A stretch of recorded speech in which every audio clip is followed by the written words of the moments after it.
Hey guys, just want to say thanks for tuning in today. Smash that subscribe button if you're new here, and as always, please like this video if you enjoy the stories. Now, let's get into the stories.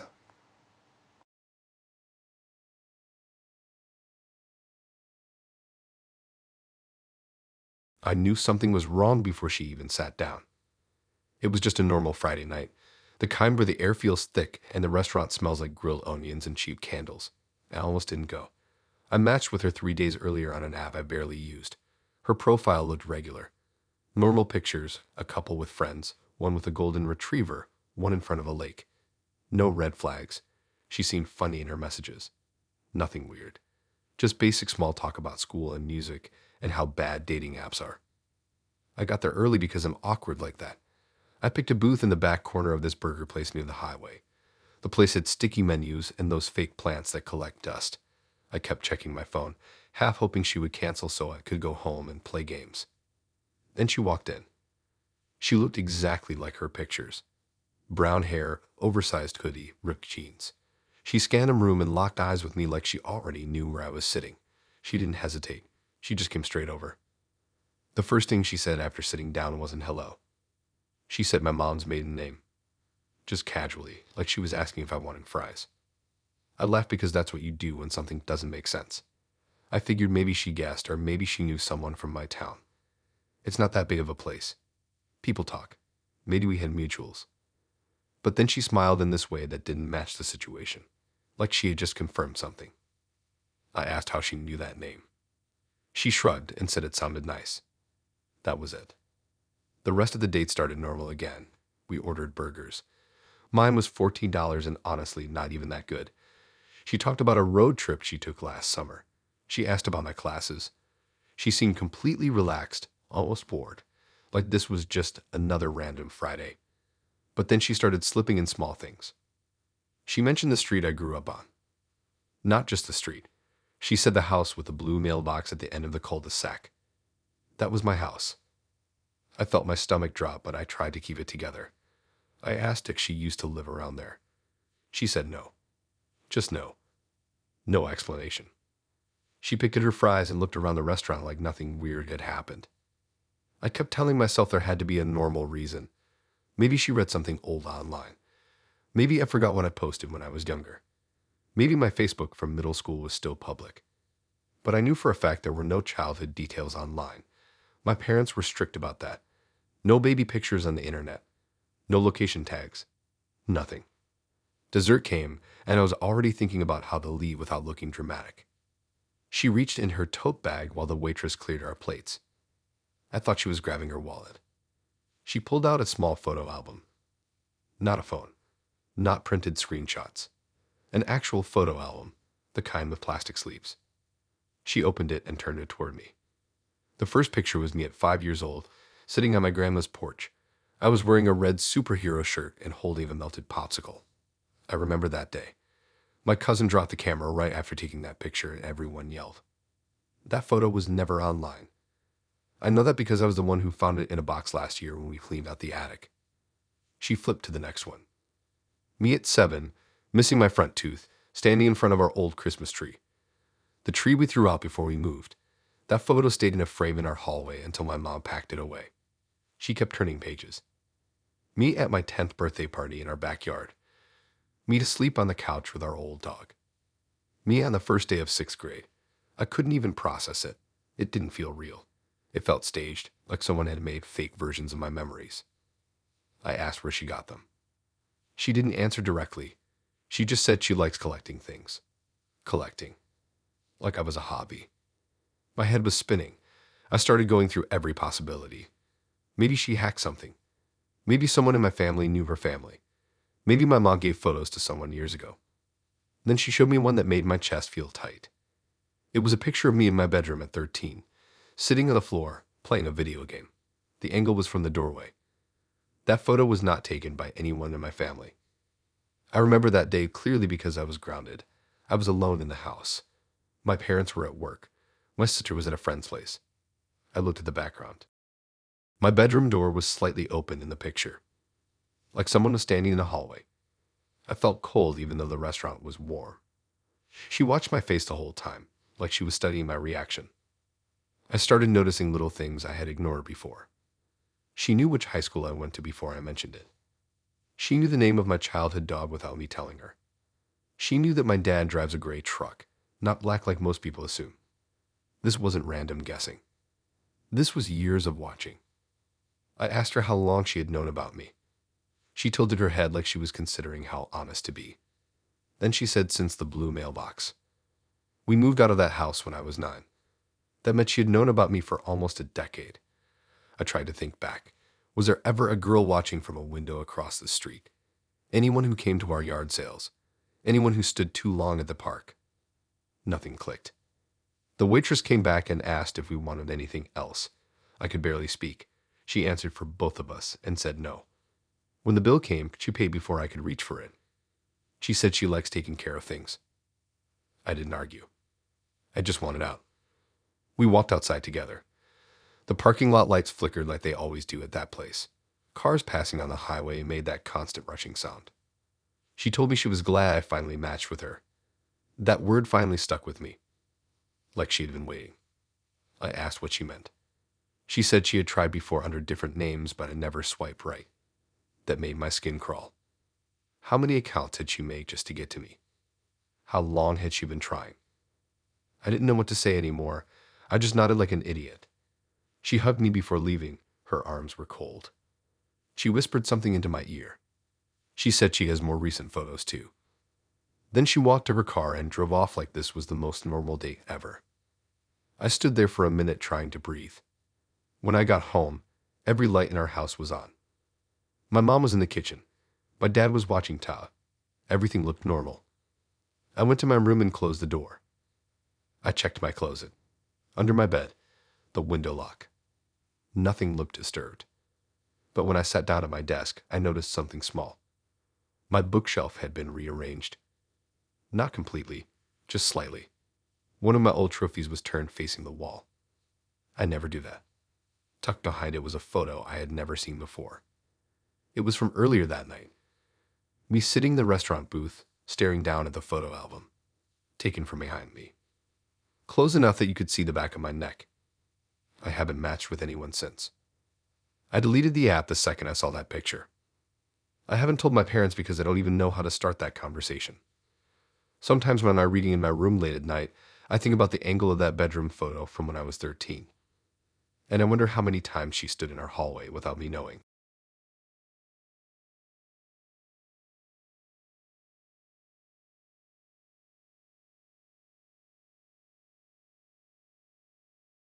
I did not notice it at first. That is the worst part. If I had noticed it right away, maybe I would have left. Maybe I would have made some excuse about homework or a family thing. But instead I sat there across from him for almost an hour before it clicked.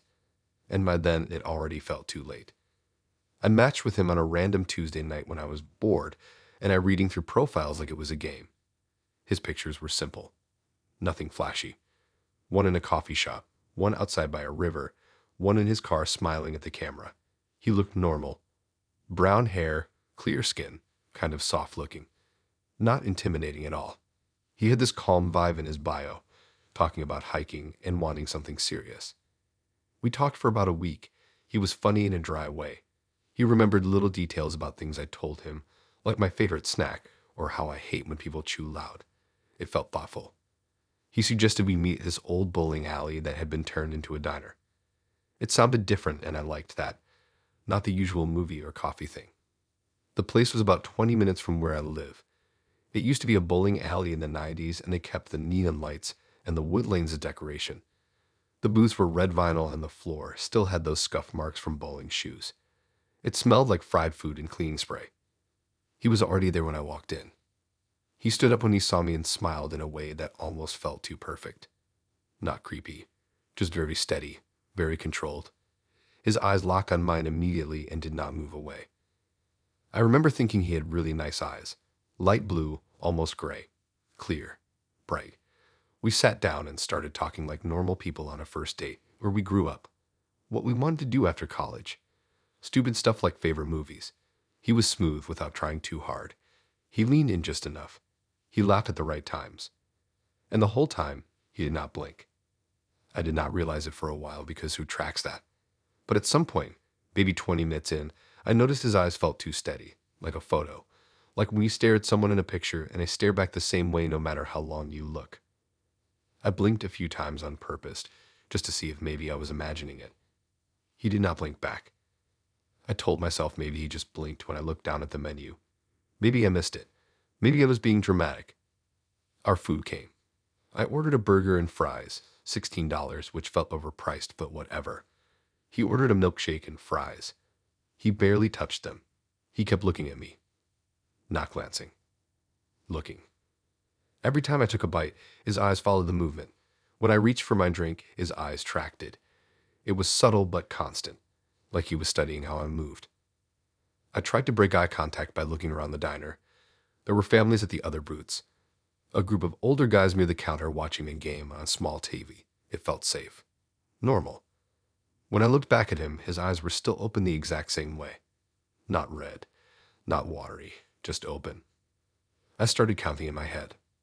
1 Mississippi, 2 Mississippi, 3. I made it to 30 before I had to look away because it felt awkward staring at him like that. He did not blink once in those 30 seconds. I told myself some people just blink less. Maybe he was wearing contacts. Maybe he had some condition. I did not want to judge. But the longer we sat there, the more wrong it felt. At one point, I pretended to drop my napkin so I could look down at the floor and then quickly look back up to catch him off guard. His eyes were already on me. Wide. Focused. Unmoving. My chest started feeling tight. Not panic exactly. Just awareness. Like my body was trying to tell me something my brain had not caught up to yet. After about an hour, I said I needed to use the bathroom. He nodded and smiled. Same smile, same eyes. The bathroom was down a narrow hallway past the old bowling lanes they kept as decoration. The lights flickered slightly back there. I remember thinking the hallway felt colder than the rest of the diner. I went inside the women's restroom and locked the door behind me. I stood at the sink for a second staring at my reflection. My face looked normal, but my eyes looked tense. I splashed water on my face and tried to calm down. I told myself I was overthinking. Maybe he blinked when I looked away. Maybe it was just nerves. I stayed in there longer than necessary. Maybe 5 minutes. I checked my phone. No new messages. I considered texting my friend my location just in case, but that felt dramatic. When I finally walked to the door, I felt this weird hesitation before unlocking it. Like something was waiting. I unlocked the door and pulled it open. He was standing right outside, smiling, eyes open. He was not on his phone, not looking down the hallway, just standing directly in front of the door like he knew the exact second I would come out. My brain did not even process it right away. It was like a glitch. He was too close. Close enough that if I had opened the door harder, it would have hit him. He did not blink. Not even when the bright bathroom light hit his face. I froze for a second. He just kept smiling. Not wide. Not exaggerated. Just steady. I asked what he was doing there. He said he wanted to make sure I did not get lost. The bathroom was at the end of a straight hallway. There was nowhere to get lost. I tried to laugh it off and walked past him back toward our booth. I could feel him right behind me. Not touching me. Just close. When we sat back down, something had shifted. The diner felt louder. The lights felt harsher. I could not focus on what he was saying anymore because I was too busy watching his eyes. Still open. Still fixed on me. I started watching for small signs. Dryness. Redness. Any twitch. Nothing. I decided to test it in a way that felt subtle. I told him a long story about a random embarrassing thing from high school. Something that required natural reactions, pauses, linking, normal human stuff. He listened the entire time without blinking once. Not during the pauses.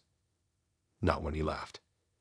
Not even when a server dropped a plate behind him and it shattered on the floor. Everyone in the diner flinched. He did not. His eyes stayed locked on me. That was the moment I stopped trying to explain it logically. I told him I had to get home soon because my mom wanted me back early. He nodded like he expected that. The check came. He paid it without looking away from me. $32 total. When we stood up, I made sure to grab my bag quickly so I could walk ahead. He followed me out into the parking lot. The neon lights from the sign outside reflected in his eyes, making them look even brighter. I said good night and thanked him. He stepped closer. I noticed then that his eyes were slightly glossy, but still not blinking, like glass. He leaned in like he was going to hug me. I stepped back. His smile stayed in place, but something in it changed. Not anger, not sadness, just emptier. I got into my car and locked the doors immediately. I looked at him through the windshield. He was standing exactly where I left him, watching, not blinking. I started the car and pulled out.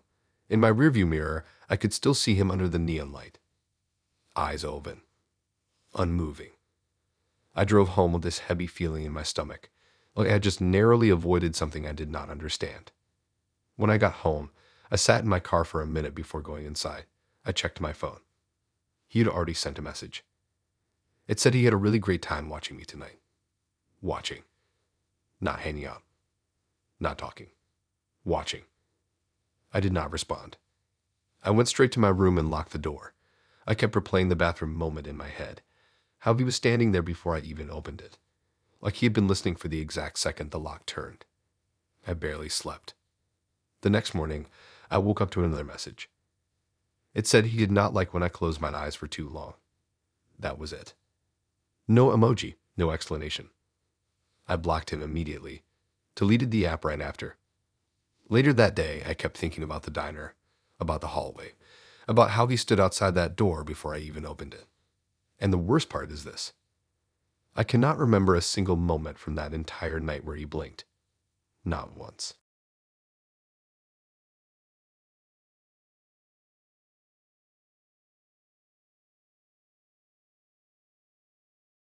A ship left the second I saw the mailbox. That is the part that keeps replaying in my head, not the drive over, not the weird vibe in her living room, not even what she said later.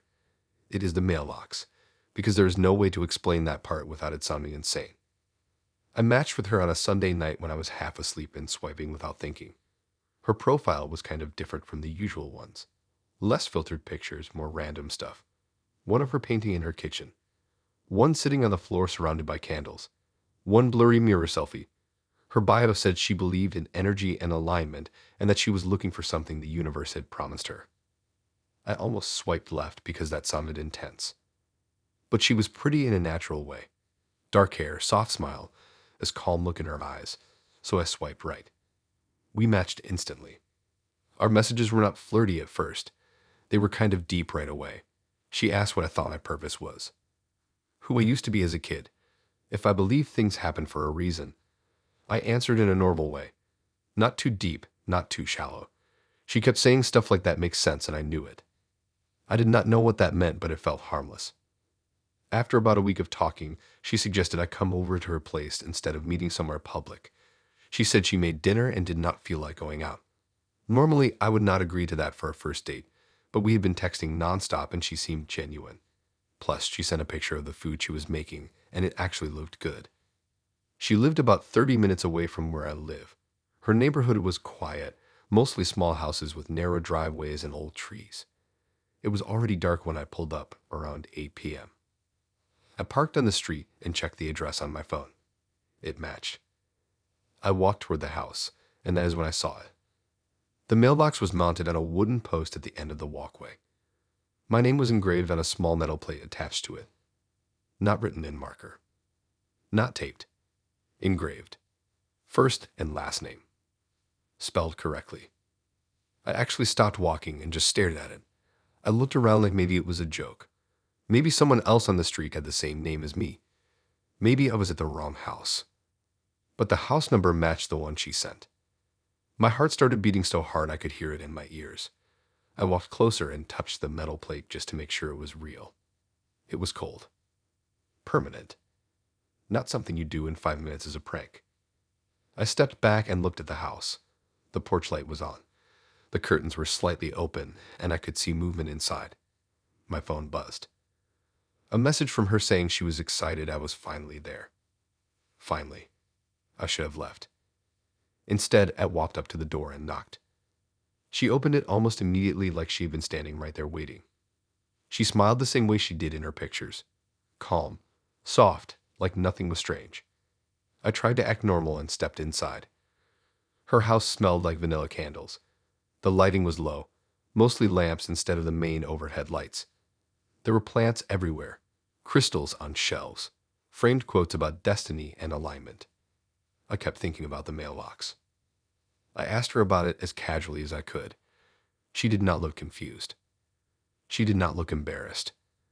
She said she manifested me 6 months ago. Like that explained everything. I laughed because I thought she was joking. She was not. She told me that 6 months ago she wrote down everything she wanted in a person. She wrote my exact name on a piece of paper and kept it under her pillow. She said she knew the universe would deliver. I asked how she knew my name back then. She said she did not. She said she chose it because it felt right. That made no sense. My name is not common. It is not something you randomly guess. I tried to convince myself maybe she changed the plate recently after we started talking. Maybe she ordered it online for like $20 and had it delivered fast. But 6 months ago. Engraved metal does not just appear overnight. She led me into the dining room where she had set up candles and plates. The food was laid out neatly like she had planned it for days. I sat down, but I could not relax. Every time I looked around, it felt like the house was already mine in some way, like it had been waiting. On one wall, there was a corkboard covered in pinned notes and pictures. At first glance, it looked like vision board stuff, words cut from magazines, pictures of houses, rings, random couples. Then I saw something that made my stomach drop. There was a printed screenshot of my profile picture, the one for the dating app. Next to it was a piece of paper with my name written over and over again. Different handwriting styles. Some darker, like she had pressed harder. Some lighter, like she was running out of ink. I stood up and walked closer to the board. She followed behind me. She said she had been preparing. Preparing. She explained it like it was normal, like some people plan for college or a job. She planned for me. She said she had felt this empty space in her life, and she knew exactly what would fill it. She said she meditated on my name until it came to her clearly. I asked again how she knew my name before we matched. She said she did not need to know. She just trusted the universe would send the right one. I told her that still does not explain why it is my exact name. She smiled like I was missing the point. Dinner felt surreal after that. I barely tasted anything. She talked about our future like it was already set, where we would live, how many kids we would have, what kind of dog we would get. She talked about it in specifics. She said she had already cleared space in her closet for me. After we ate, she asked if I wanted to see something. I did not, but I followed her down the hallway anyway. She opened a door at the end. It was a spare bedroom, except it was not empty. There were framed photos on the dresser. Photos of me. Not childhood ones, recent ones. Me at the grocery store near my apartment. Me walking out of the gym. Me sitting in my car. All taken from a distance. None of them were for my social media. These were real life, taken without me knowing. She said she had to make sure I was real before committing to the manifestation. That sentence made everything click in the worst way. She had not randomly chosen my name. She had chosen me. She must have seen me somewhere months ago, maybe at the store, maybe at the gym, maybe driving past her neighborhood. She followed me long enough to learn my name, and then she built this whole universe around it. I asked how she found out where I live. She said it was not that hard. That scared me more than anything. She walked closer to me and placed her hand on my chest like she was calming me down. She said this is fate. She said she worked too hard for this to let fear ruin it. I stepped back. I told her this was too much. Her smile did not disappear, but it changed slightly, tighter. She said most people do not appreciate when the universe answers so clearly. I told her I had to go. She did not try to physically stop me. She just walked me to the door calmly. When I stepped outside, the night air felt different, heavier. I walked straight to the mailbox again before getting in my car. I stared at my name one more time. I do not know why I did it, but I tried to pry the metal plate off with my keys. It did not budge. This was not something she slapped on last week. It had been there a while. I left without looking back. When I got home, I checked my own mailbox. My last name was written faintly in black marker on the side, like someone had tested how it would look. I did not sleep that night. I kept thinking about her saying she manifested me 6 months ago. about the photos, about the spare room that looked ready for someone to move in.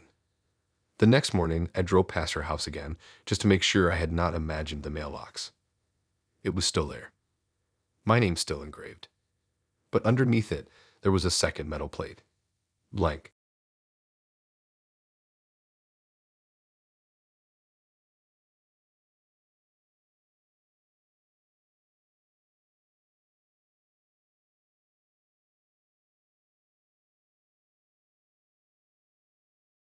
I almost canceled that night. That's the part that keeps replaying in my head. I was already half dressed, sitting on my bed, staring at my phone, thinking about how weird it is to meet someone you only know from a screen. His profile didn't have anything obviously wrong with it. Normal job, normal pictures, a dog, a sister, some hiking photos. Nothing that screamed danger. But there was this small, quiet doubt sitting in my stomach that I kept ignoring because I was bored and tired of eating dinner alone. We matched 3 days before. He messaged first. Not in a creepy way, not in a gross way. Just simple stuff. He remembered details. He remembered that I said I liked bad horror movies and that I hated olives. It felt kind of nice, like if someone was actually paying attention instead of sending the same copy and paste lines to everyone. He suggested this rooftop bar downtown.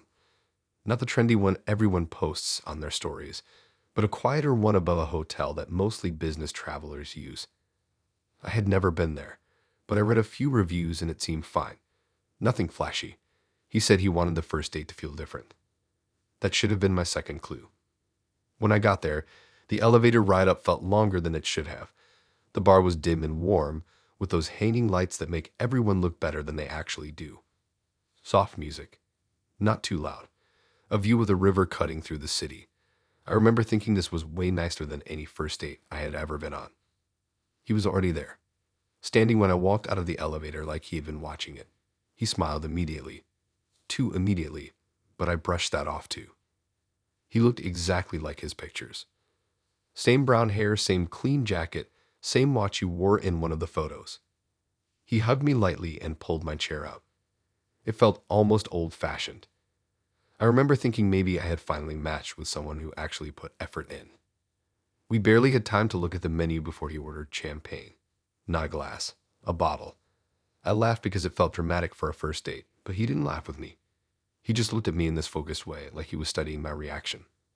The waiter brought the bottle in one of those silver buckets. I noticed his hands were steady when he poured. No nerves at all. He raised his glass and said something about new beginnings. I nodded and took a sip, even though I'm not really into champagne. It tasted dry and sharp. The conversation was normal at first.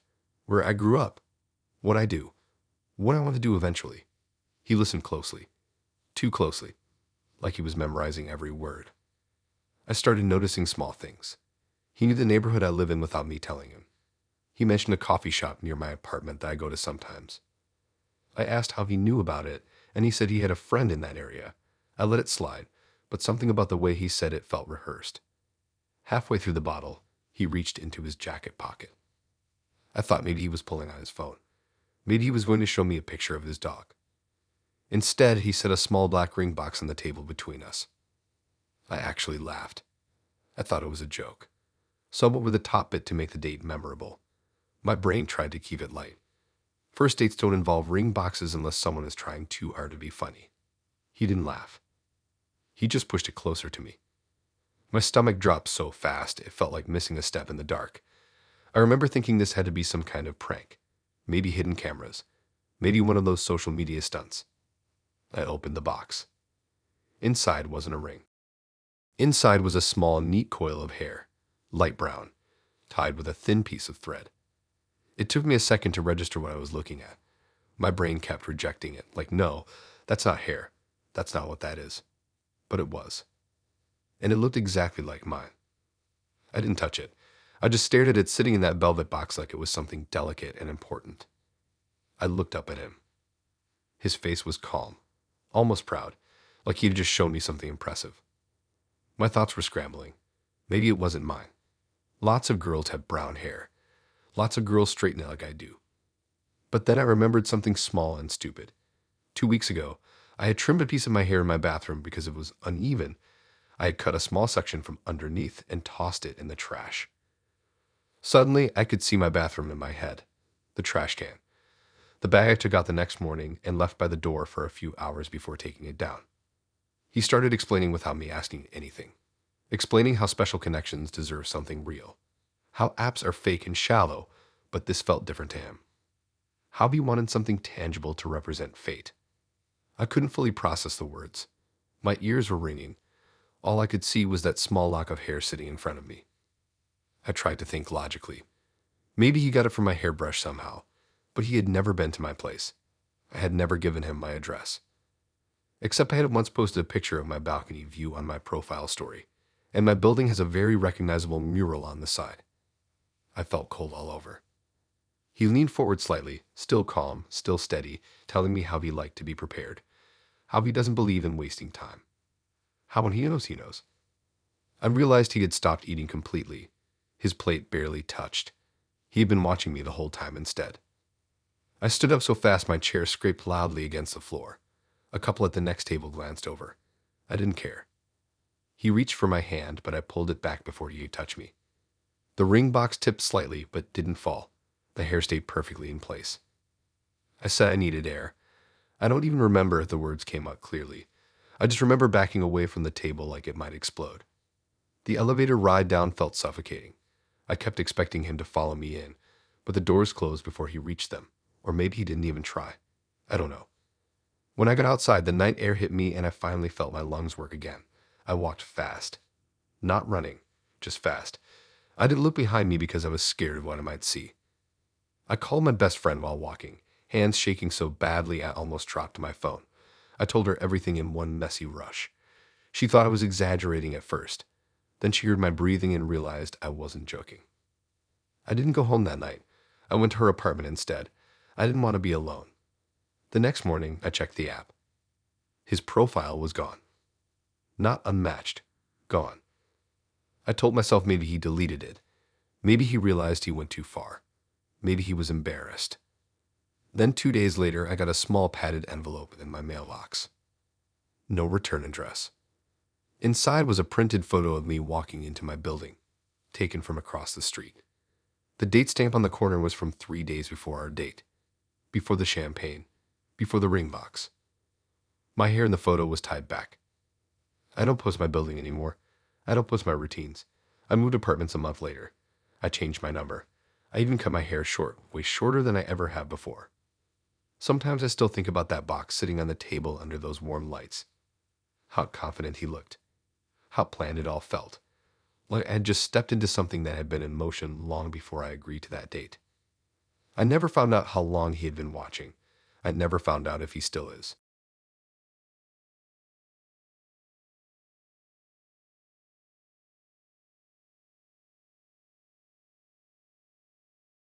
I should have unmasked her the second she sent me a picture of my apartment building before I even told her where I live. That is the part that keeps replaying in my head, not the end, not the worst part.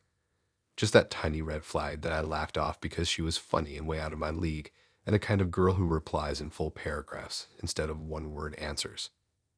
We matched on a random Tuesday night when I couldn't sleep. Her profile was perfect in a way that didn't feel fake. No influencer vibes, no obvious filters, just this calm half smile in every picture like she knew something nobody else did. Her bio was short.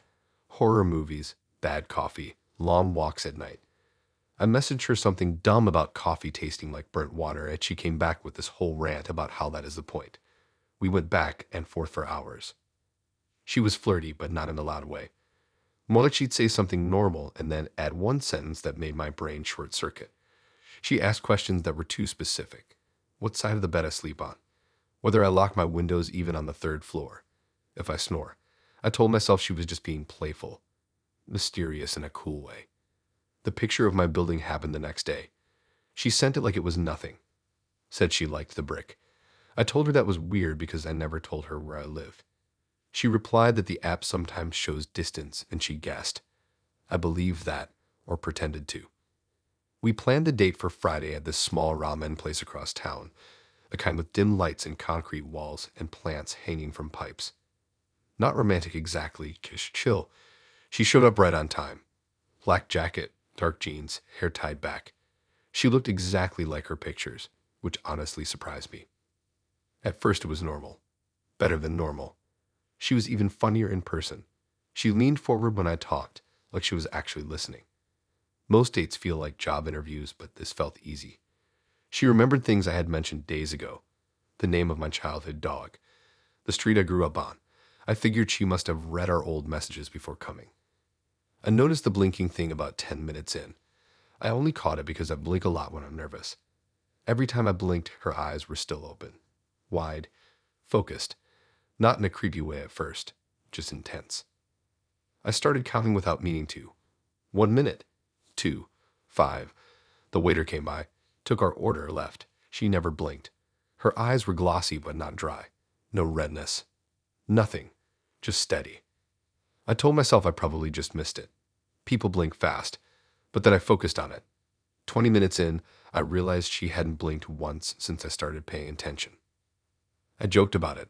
I said something about her winning a staring contest against a statue. She didn't laugh. She just tilted her head slightly and calmly told me she did not need to blink. That was the first real crack in the night. The way she said it wasn't playful. It wasn't defensive either. Just factual. Like she was telling me she didn't need glasses or she didn't need sugar in her tea. I waited for her to smile after, to show it was a joke. She didn't. I left it off for both of us. The ramen came. She didn't eat much. Just moved the noodles around with her chopsticks and watched me instead. I started feeling self-aware about how I chew, about how I breathe, about my hands.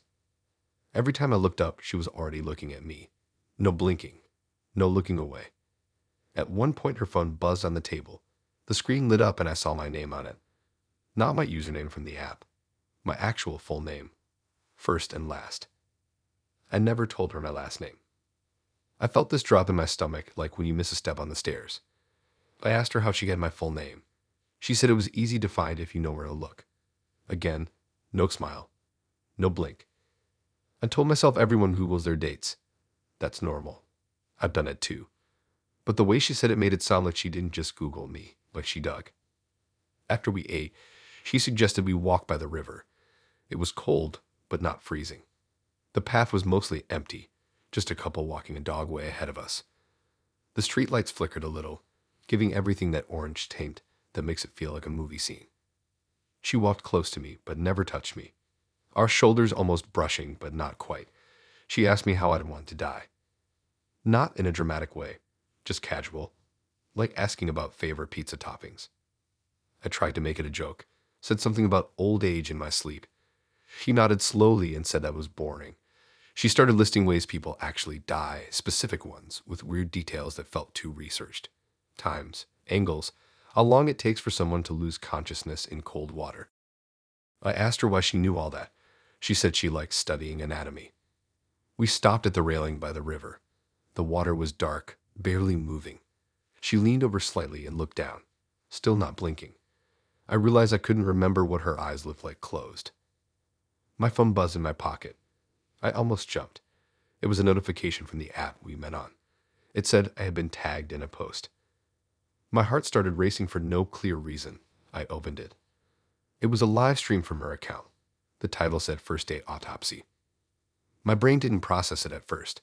I thought maybe it was some edgy joke. Maybe she had a dark sense of humor and was streaming our date from somewhere as a prank. But the thumbnail wasn't the ramen place. It wasn't the river. It was a room. White walls. Plastic sheets hanging from the ceiling. A metal table in the center with bright lights over it. Like a low-budget medical lab. The camera was angled toward the table. And on the table was a body. Male, around my height, wearing the same jacket I was wearing. I felt like I was outside myself, watching my own hands hold the phone. The live viewer count kept climbing. Comments were flooding in too fast to read. People typing excited things asking if it was real. I looked at her. She was already looking at me. Of course she was. I asked her what that was. She didn't answer directly. She just said that everyone wants to be seen. Really seen. And that this was her art. I told her that the guy on the table looked like me. She said that was the point. My brain finally clicked into panic mode. I stepped back from the railing. The path behind us was empty now. The couple with the dog was gone. It felt that a whole city had stepped away. My phone buzzed again. The live stream camera moved closer to the body's face. It wasn't me. Not exactly. But it was close enough to make my stomach twist. Same haircut. Similar beard. Even the same tiny scar on the chin that I got from falling off a bike in middle school. She said she studies people. Finds patterns. Finds types. A fit a type. I asked her if that was pre-recorded. She shook her head slowly. On the screen, a pair of gloved hands entered the frame. Slim fingers. Black nail polish. Her hands were at her sides. That is when I realized the stream wasn't happening somewhere else. It was scheduled. Queued up. Automated maybe. Like she had prepared it in advance, timed perfectly for this moment. The comments kept coming.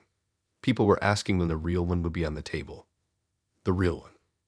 She stepped closer to me then, finally breaking that almost distance between us.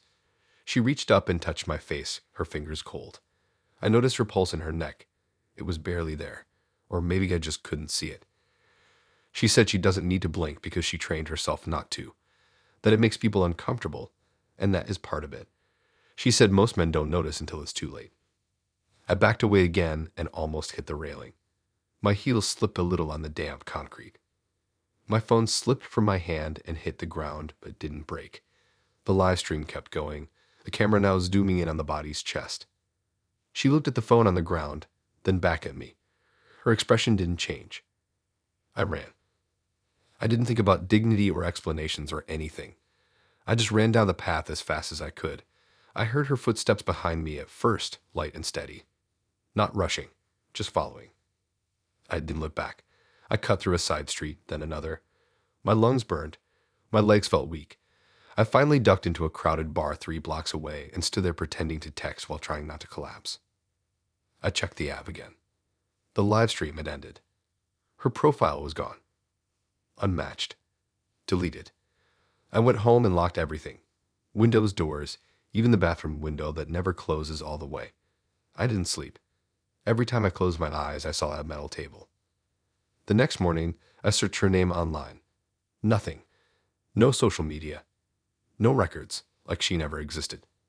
But when I opened my camera roll, there was a new video. It was me at the ramen place. Filmed from behind a plant near our table. I was laughing at something she said. She was staring straight into the camera. Not blinking.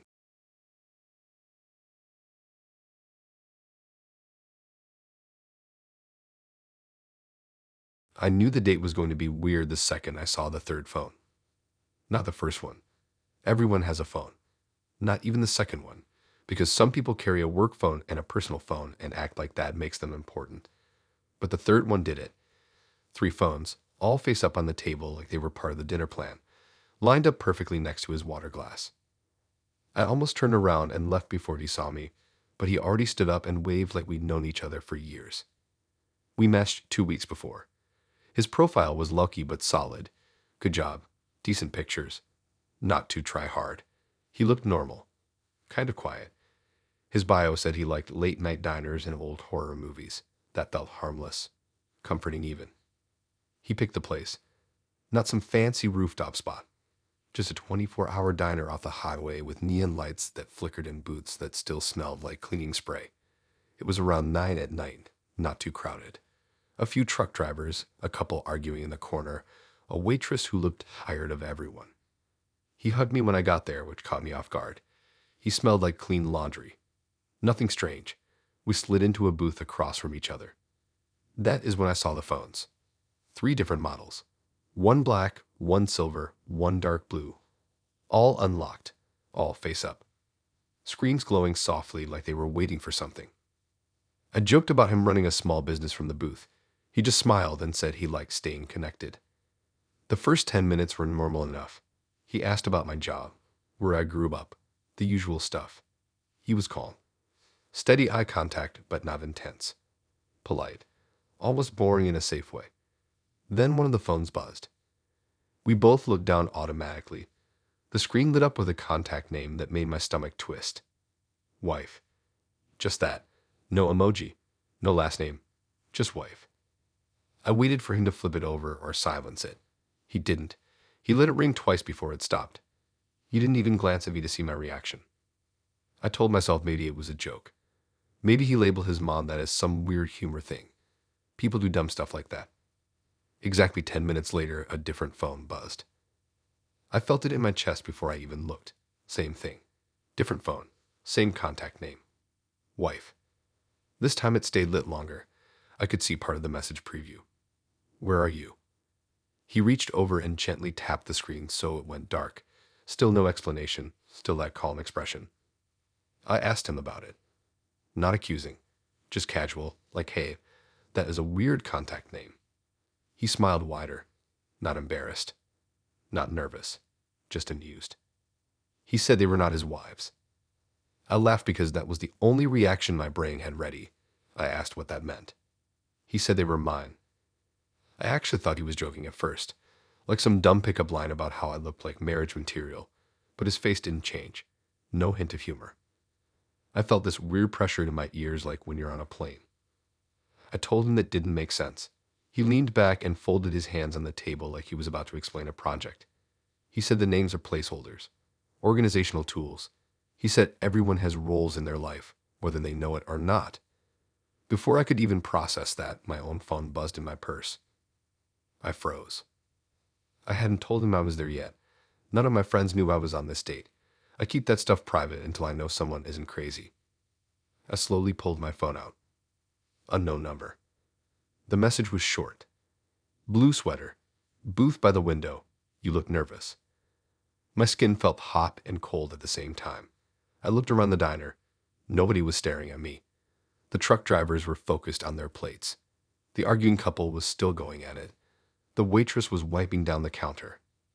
I looked back at him. He was watching me carefully, like he was studying my reaction. Another one of his phones buzzed. Wife. I didn't even need to look at the preview this time. I already knew. My phone buzzed again. You keep tucking your hair behind your ear. I stopped moving completely, like if I didn't move, whoever was watching wouldn't get new material. I asked him if he was texting me. He lifted both hands and showed me his palms like he was surrendering. All three of his phones were still on the table, untouched. He said he doesn't need to be the one sending them. That sentence stuck in my head in a bad way. I started scanning the diner more carefully. There was a security camera in the corner, pointing toward the counter, not toward our booth. No obvious hidden phones propped up anywhere. My phone buzzed again. You should smile more. It makes you look softer. My throat felt tight. I typed back, who is this? The message went through, but no reply came. He leaned forward slightly and asked if I was okay. His tone was calm, almost concerned, but his eyes had the spark in them like he was enjoying a private joke. Another one of his phones buzzed. Wife. This time, the preview was longer. I caught a few words before it dimmed. She looks good tonight. I felt like I was in the middle of something already planned out, and walked into a show without knowing I was the main character. I asked him what he does for work again. I know he told me before, but suddenly I couldn't remember. He said data analysis. He said he studies patterns in behavior, how people respond to certain triggers. I felt sick. My phone buzzed again. You checked the exits twice. That one made my chest tighten, because it was true. When I walked in, I always looked for exits, just a habit. I stood up. I didn't care how dramatic it looked. I said I needed to use the bathroom. He didn't try to stop me. He just nodded slowly. As I walked toward the back, my phone kept buzzing in my hand. White sneakers, slight scuff on the left one. You are thinking about leaving. I pushed into the bathroom and locked myself in a stall. My hands were shaking so bad I almost dropped my phone. I read through the messages again, all from different unknown numbers, all sent within seconds of each other. I opened the camera app and flipped it around, scanning the stall walls like I expected to see a hidden lens staring back at me. Nothing. Another text. You locked the stall, but that will not help. My heart was pounding so loud I could hear it in my ears. I thought about calling someone, but what even say? Hey, the guy I met online has 3 phones labeled wife, and now strangers are texting me about my outfit. It sounded insane even in my own head. I waited in that stall for maybe 5 minutes. No new messages, just silence. I finally stepped out and washed my hands, staring at my reflection. I looked pale, wide eyes, exactly how someone would look if they were being watched. When I walked back out into the diner, my stomach dropped. The booth was empty. All 3 phones were gone. His glass of water was still there, half full. His plate untouched. like he had just stepped away for a second. I hurried outside. The parking lot was mostly empty. I didn't see his car. I didn't even know what he drove. My phone buzzed again. He's right behind you. I spun around so fast I almost tripped. Nobody. Just the neon sign buzzing above the diner and the sound of cars passing on the highway. Another message. Just kidding. I got into my car and locked the doors immediately. My hands were shaking so hard I fumbled the keys. As I started the engine, 3 messages came in at the exact same time. 3 different unknown numbers. Wife 1. Wife 2. Wife 3. Each one sent the same sentence. We are watching. I drove home way too fast, checking my mirrors every few seconds. No one followed me. No headlights sticking too close. When I got to my apartment building, I sat in the car for a full minute before getting out. No new texts. I went upstairs, locked my door, and leaned against it, trying to breathe normally. My phone buzzed one last time. You are home safe. I didn't reply. I didn't lock the numbers either. I just stared at the screen until it went dark. The next morning, every message was gone. No unknown numbers in my history. Nothing. Like it never happened. But sometimes late at night, my phone lights up with a notification that disappears before I can open it.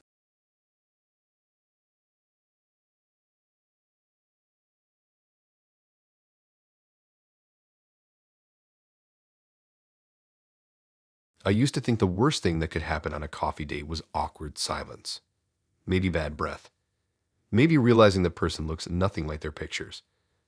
I never thought the scariest part would be pressing one small button on my phone that said share location. It felt harmless at the time, almost mature. We matched on a Sunday afternoon when I was bored and half watching a game at home. Her profile was simple. No dramatic poses, no weird quotes about chaos and energy. Just a few pictures of her at bookstores, one at the beach, one with a dog that probably was not hers. Her bio said she liked strong coffee and quiet mornings. That sounded safe to me. We talked for about a week before meeting. Nothing intense, just steady conversation. She asked thoughtful questions.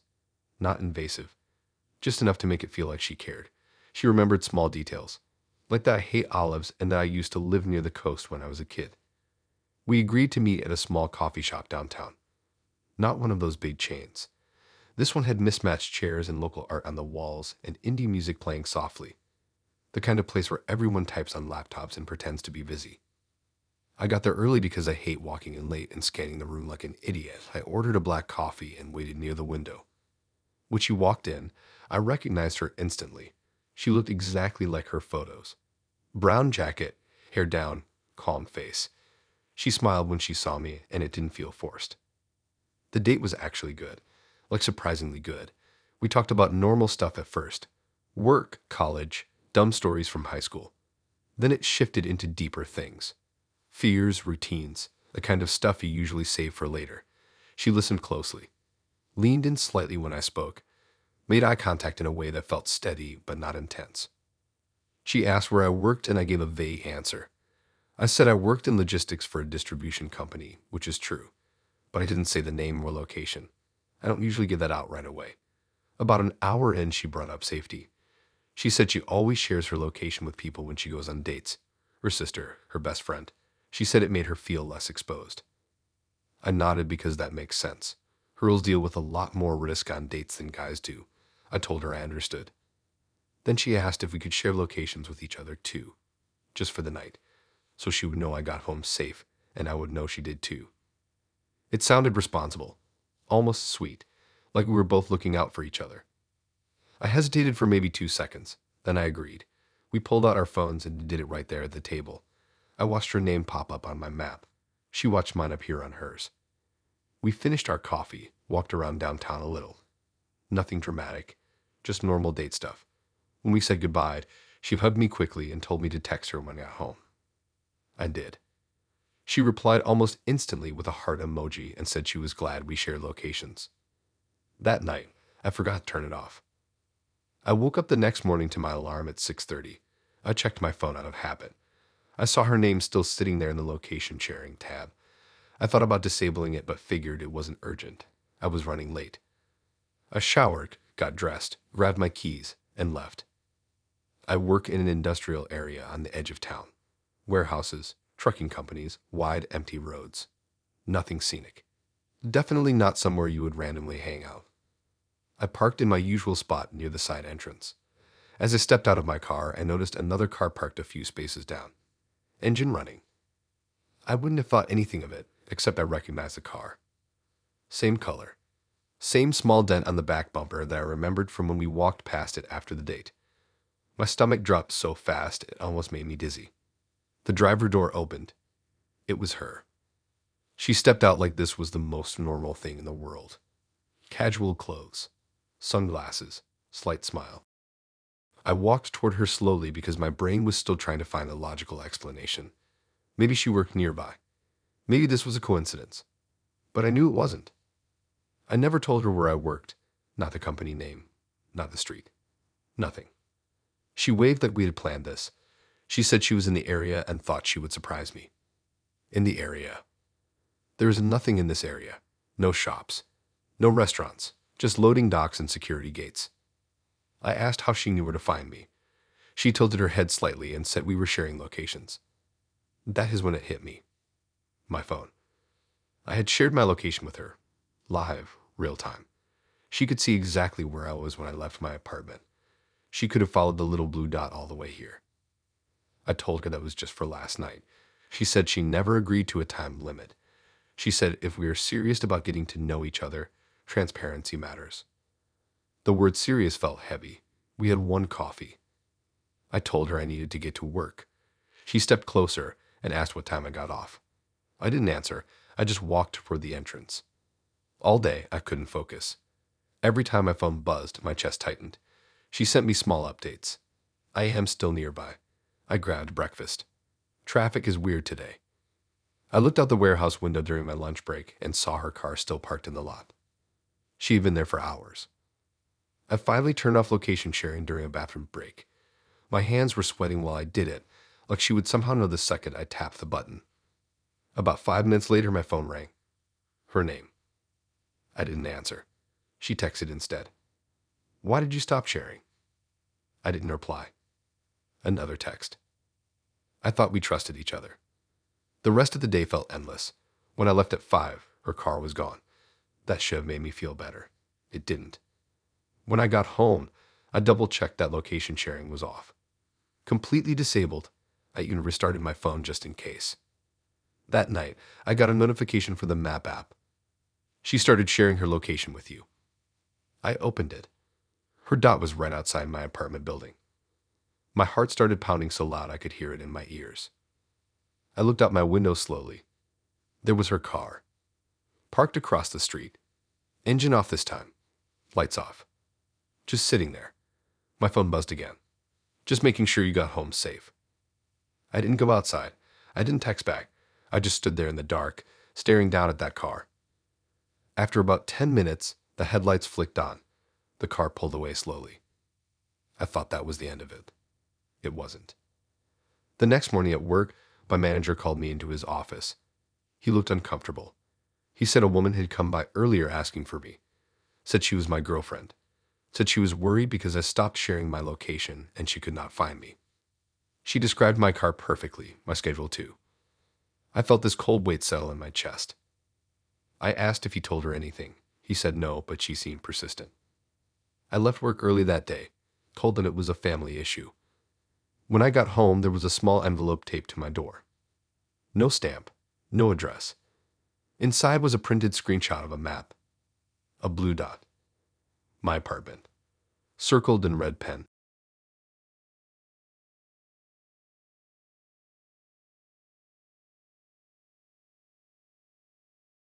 I did not think being ghosted could almost ruin my life.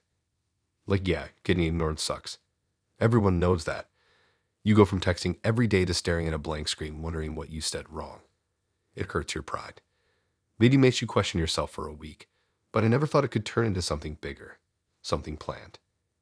I matched with him on a random Thursday night when I was supposed to be studying. His profile stood out because it did not look thirsty or overly polished, just normal. A few photos hiking, one cooking in a messy kitchen, one with his dog. His bio said he was into psychology podcasts and human behavior. That should have been my first clue. We started talking, and it felt different from the usual boring small talk. He asked deeper questions right away. Not creepy ones. Just things like what patterns I notice in my own relationships, what kind of attachment style I think I have, whether I believe people can change. It felt intellectual, like I was talking to someone who actually thought about things instead of just sending memes. After a few days, he told me he was doing a social experiment inspired by a podcast he loved. He said it was about vulnerability and authenticity in modern dating.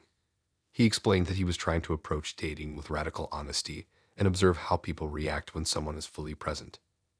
It sounded pretentious, but also kind of interesting. I listen to podcasts too. Everyone does. It felt harmless. Our first date was at this rooftop movie screening downtown. They were playing an old thriller and handing out cheap popcorn in paper bags. The city lights were behind the screen and the air felt warm and heavy. He was even better in person. Confident, but not arrogant. He paid attention to small things. Like when I got cold, he offered his jacket without making it a big dramatic move. When I talked about my job, he remembered details and asked follow-up questions that actually made sense. I remember thinking this is what a healthy start feels like. After that night, we texted constantly. Good morning texts, random thoughts during the day, long conversations before bed. He would send voice notes sometimes, talking about some idea he had about relationships and social conditioning. He mentioned the experiment again once. He said he was documenting how intentional effort changes outcomes. I asked what that meant, and he said he was tracking emotional milestones, like when someone starts initiating more, when pet names appear, when future plans get mentioned. I laughed and said that sounded like a spreadsheet for feelings. He said data does not lie. Looking back, that sentence feels gross. By the third date, he had met two of my friends. It happened naturally. We ran into them at a bar and he handled it perfectly. Charming, but not over the top. My friends later texted me saying he seemed solid. That word stuck with me, solid. He started talking about trips we could take. Not in a pressure way, just casual ideas. Hiking somewhere out of state, checking out a music festival. It felt normal because it built up gradually. About a month in, I realized I had stopped checking the app we met on. I was not talking to anyone else. I did not even feel like I needed to. Then one morning, nothing. No good morning text. I sent one first. No response. I told myself he was busy. Maybe work. Maybe family stuff. By evening, still nothing. I checked his social media. Still active. He had posted a story of his dog at the park. I sent another text. Light. Casual. No reply. The next day, I opened the app we met on just to see. His profile was gone. Not unmatched. Deleted. My chest felt tight in that embarrassing way where you feel stupid for caring. I replayed everything in my head. Did I say something weird? Did I move too fast? Did I miss a sign? After 3 days of silence, I got a message request on Instagram from a girl I did not know. She asked if I had been dating him. My stomach dropped instantly. I replied yes. She sent me a link. It was to some private forum. Not something you could just Google. The page looked basic. Black background. White text. No profile pictures, just usernames. At the top of the page was a title. The Elimination Game. My hands felt cold as I scrolled. It was exactly what it sounded like. A group of men competing to see who could make women fall for them the fastest. Not just casual dating. Full emotional investment. Exclusivity. Meeting friends. Future plans. Points were awarded for milestones. First kiss. Meeting family. Deleting dating apps. Saying things like I can see a future with you. And then, at a certain point, they had to ghost. Completely. No explanation. They had to document the fallout too. Screenshots of unanswered texts. Voicemails. Emotional paragraphs. There were rankings. Leaderboards. I scrolled down and saw his username near the top. Ranked number 1. There was a thread dedicated to him. Dozens of comments praising his strategy. How he mirrored my interests. How he slowly increased attention to build attachment. How he pulled back slightly at strategic moments to make me chase. They posted screenshots. My texts. Cropped but recognizable. My words about feeling safe with him. About being excited to see where this goes. There was a final post from him. Target fully invested. App deleted. Friends introduced. Initiating future plans. Elimination executed at 31 days. Under it were comments congratulating him. Someone asked if I reacted yet. He replied that he was waiting to see how long it would take before I spiraled. I felt sick. The girl who sent me the link said she was another target from months before. She found out the same way. She said there were dozens of us. I went back to the forum and kept scrolling even though I knew I should not. There was a section called Aftermath. Men describing how women tried to contact them. How some showed up at their apartments. How some sent long emotional messages. They rated reactions on a scale. Calm acceptance scored low. Emotional vulnerability scored high. I saw my name in a comment. Someone said he chose me because I looked like the type who values emotional depth. That I would attach strongly if given consistency. I felt exposed in a way I cannot fully explain. This was not just ghosting. It was calculated. Documented. Scored. I messaged him one last time. Not emotional.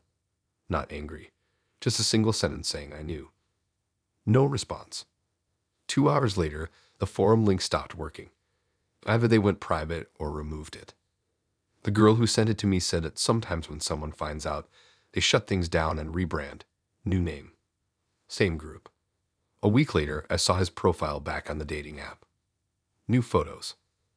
Slightly different bio. Still mentioning psychology. I reported him. I do not know if anything happened. Sometimes I wonder how many women are currently part of someone's scoreboard without knowing. The worst part is not even that he ghosted me. It is knowing that every moment I thought was genuine was actually part of a plan. And somewhere online, I am still a point total next to his name.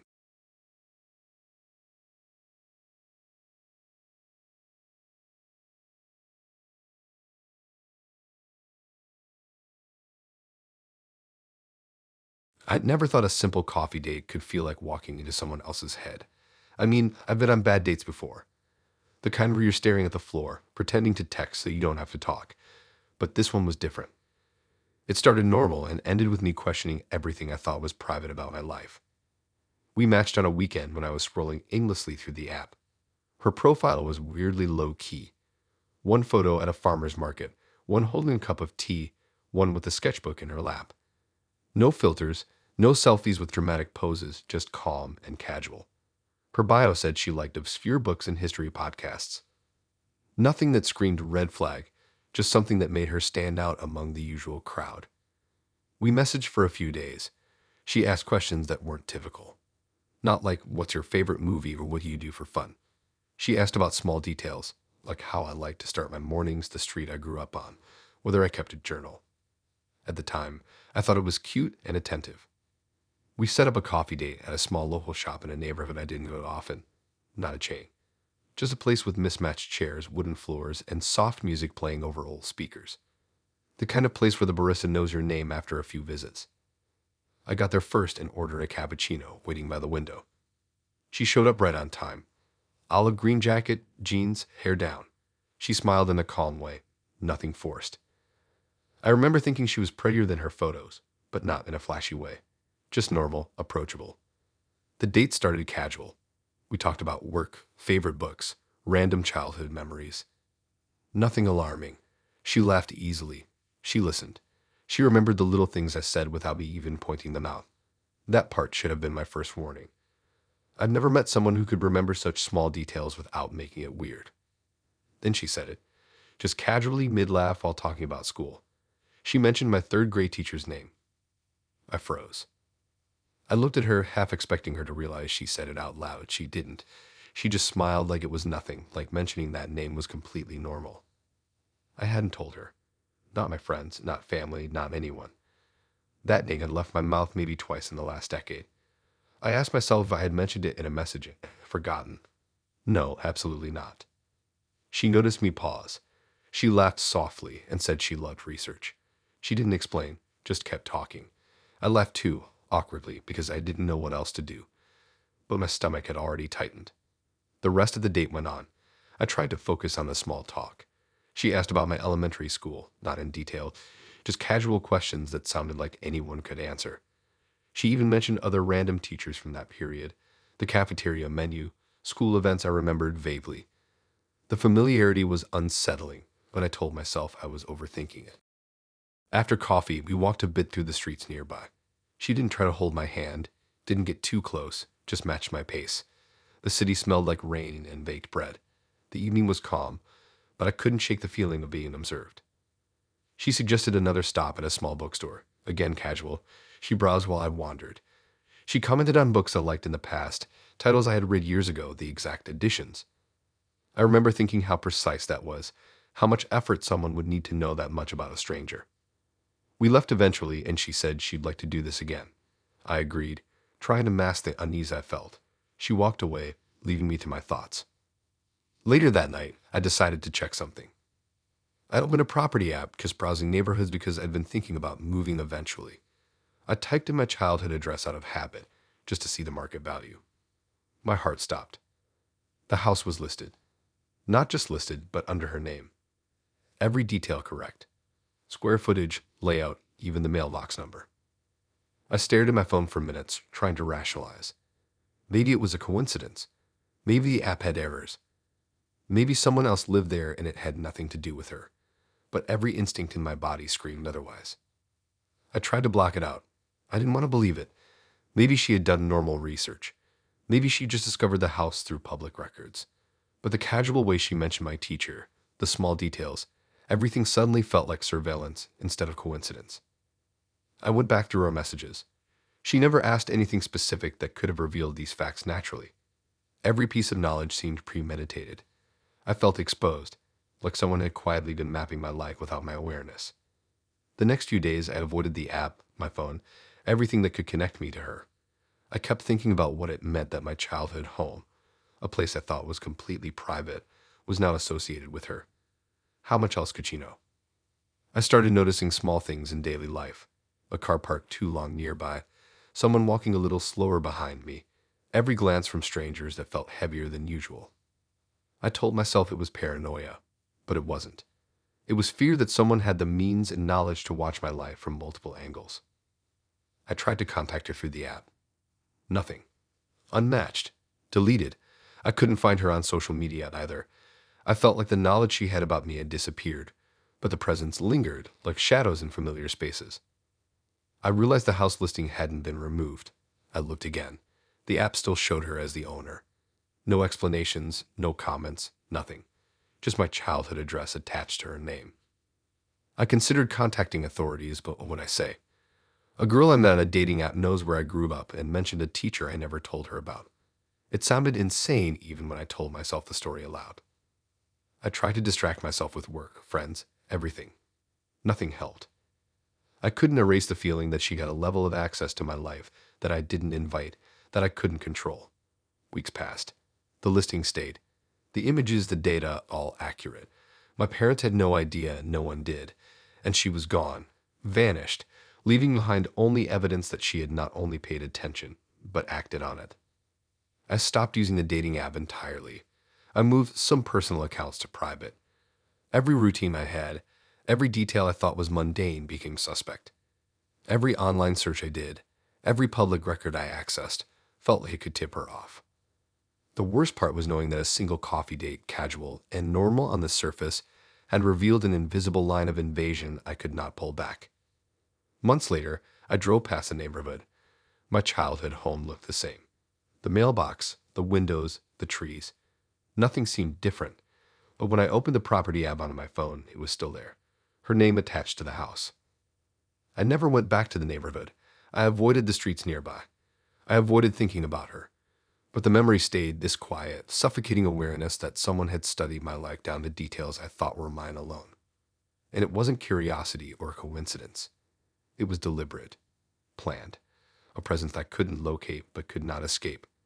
A reminder that someone somewhere knew more about me than anyone should.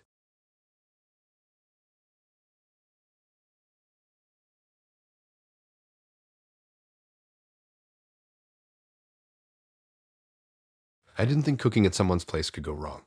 Like, I've been on dates where we grabbed takeout or hit a bar, but when he suggested we cook together, it felt normal, casual, fun.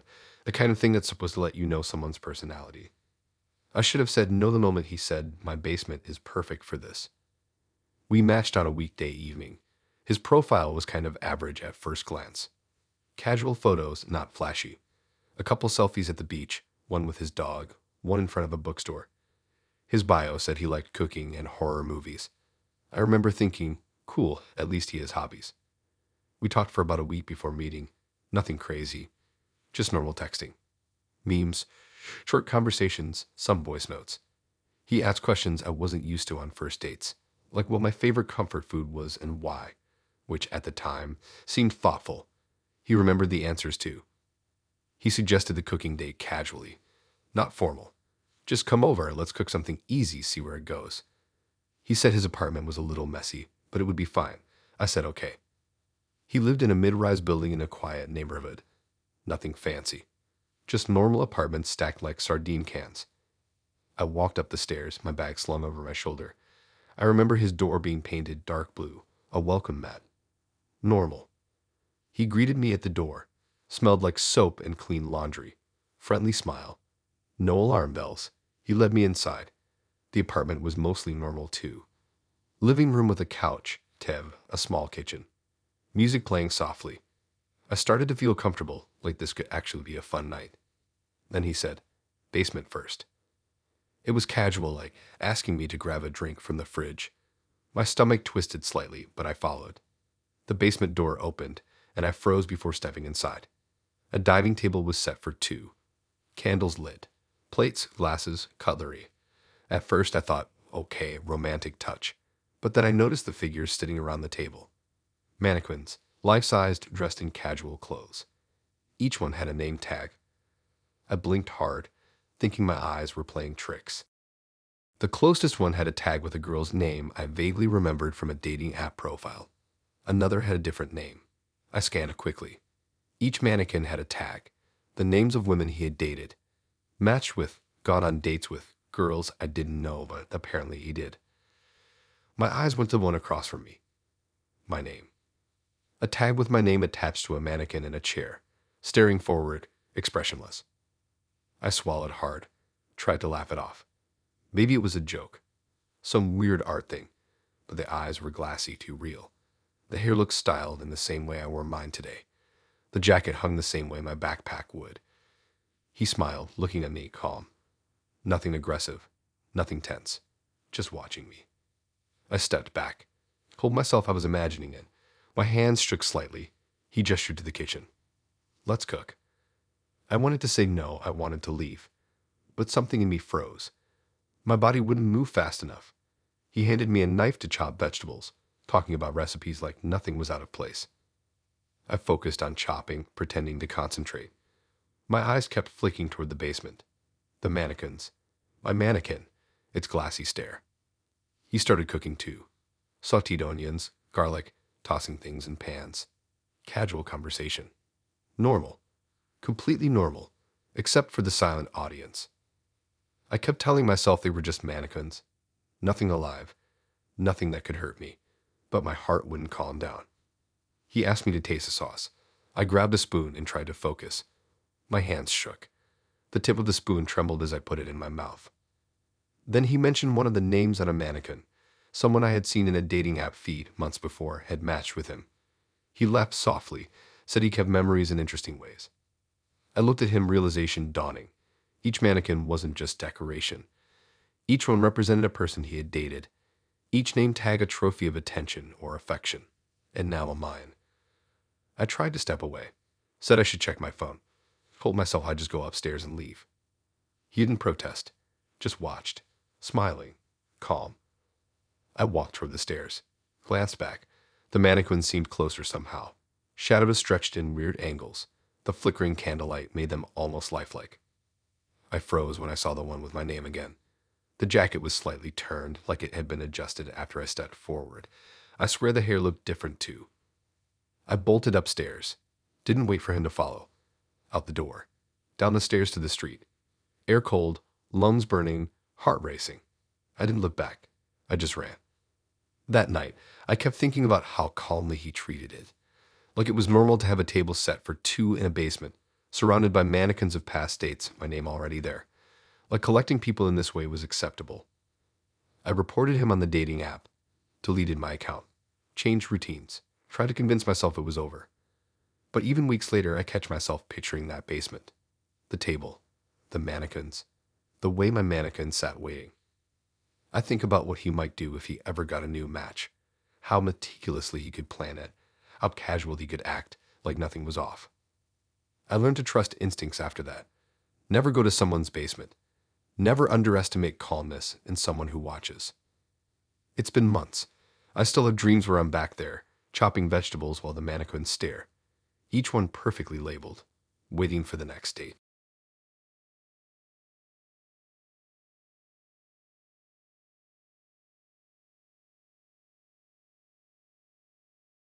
I didn't expect my first date in months to feel like stepping into a lab experiment.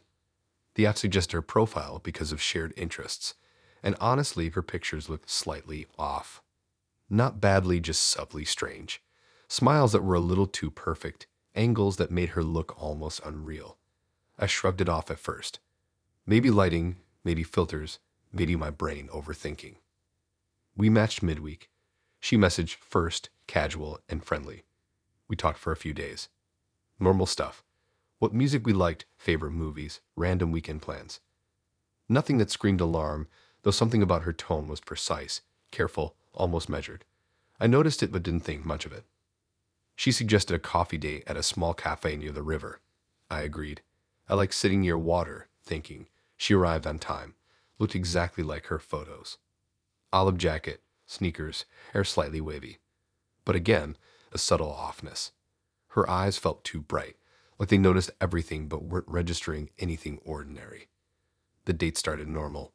We ordered drinks, sat by a window. We talked about school, work, hobbies. She laughed at the right moments. She asked about my family casually, my childhood memories. Nothing alarming yet. Then she brought up biotech. She said she worked for a startup modeled after experiments rumored at places like 23andMe, the kind that tried to predict compatibility, health tendencies, and more. She described it as futuristic, exciting, groundbreaking. I was intrigued. Didn't think much at first. People love to exaggerate jobs on dates. It sounded impressive. I asked questions. She answered smoothly, confidently, like she had practiced this.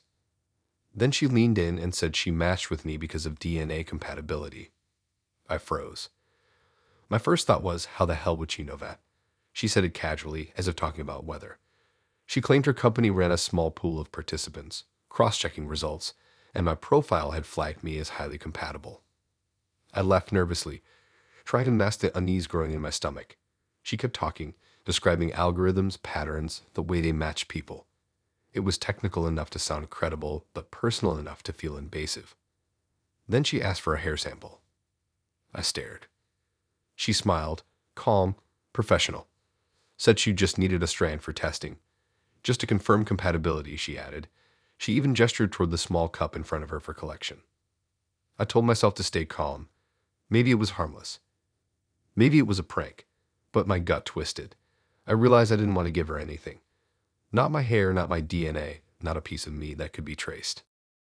She kept talking about her work, about protocols, about how it was all voluntary. Every word made it worse.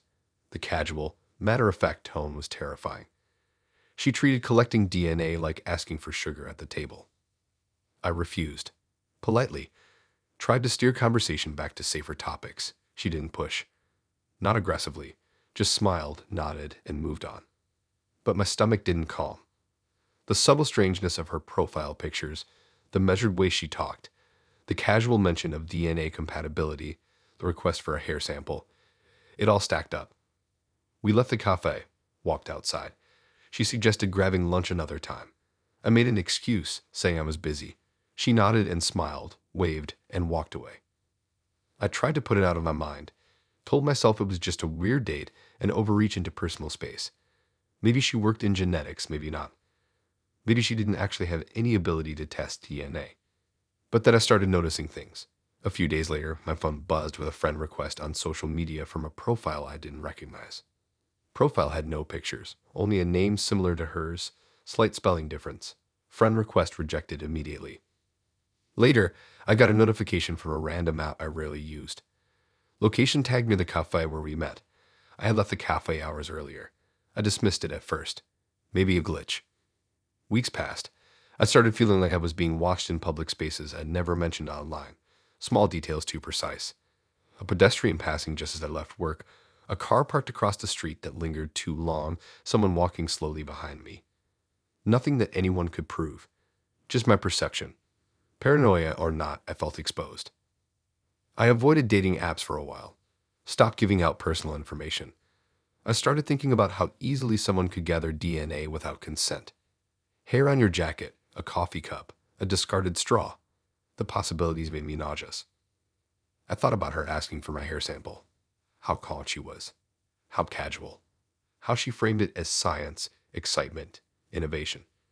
It was the casualness that scared me the most. Someone willing to normalize intrusion. Someone with confidence in their ability to obtain personal material without resistance. Sometimes at night, I picture her in the cafe, smiling, watching my reactions, waiting for a moment I'd let down my guard. Imagining her collecting strands from a cup, labeling it neatly, storing it somewhere. I can't stop thinking about the possibilities of what she could do. The unnerving part is not knowing. I don't know if she actually had access to participants, if she actually tracked DNA compatibility, if anyone else had been part of this.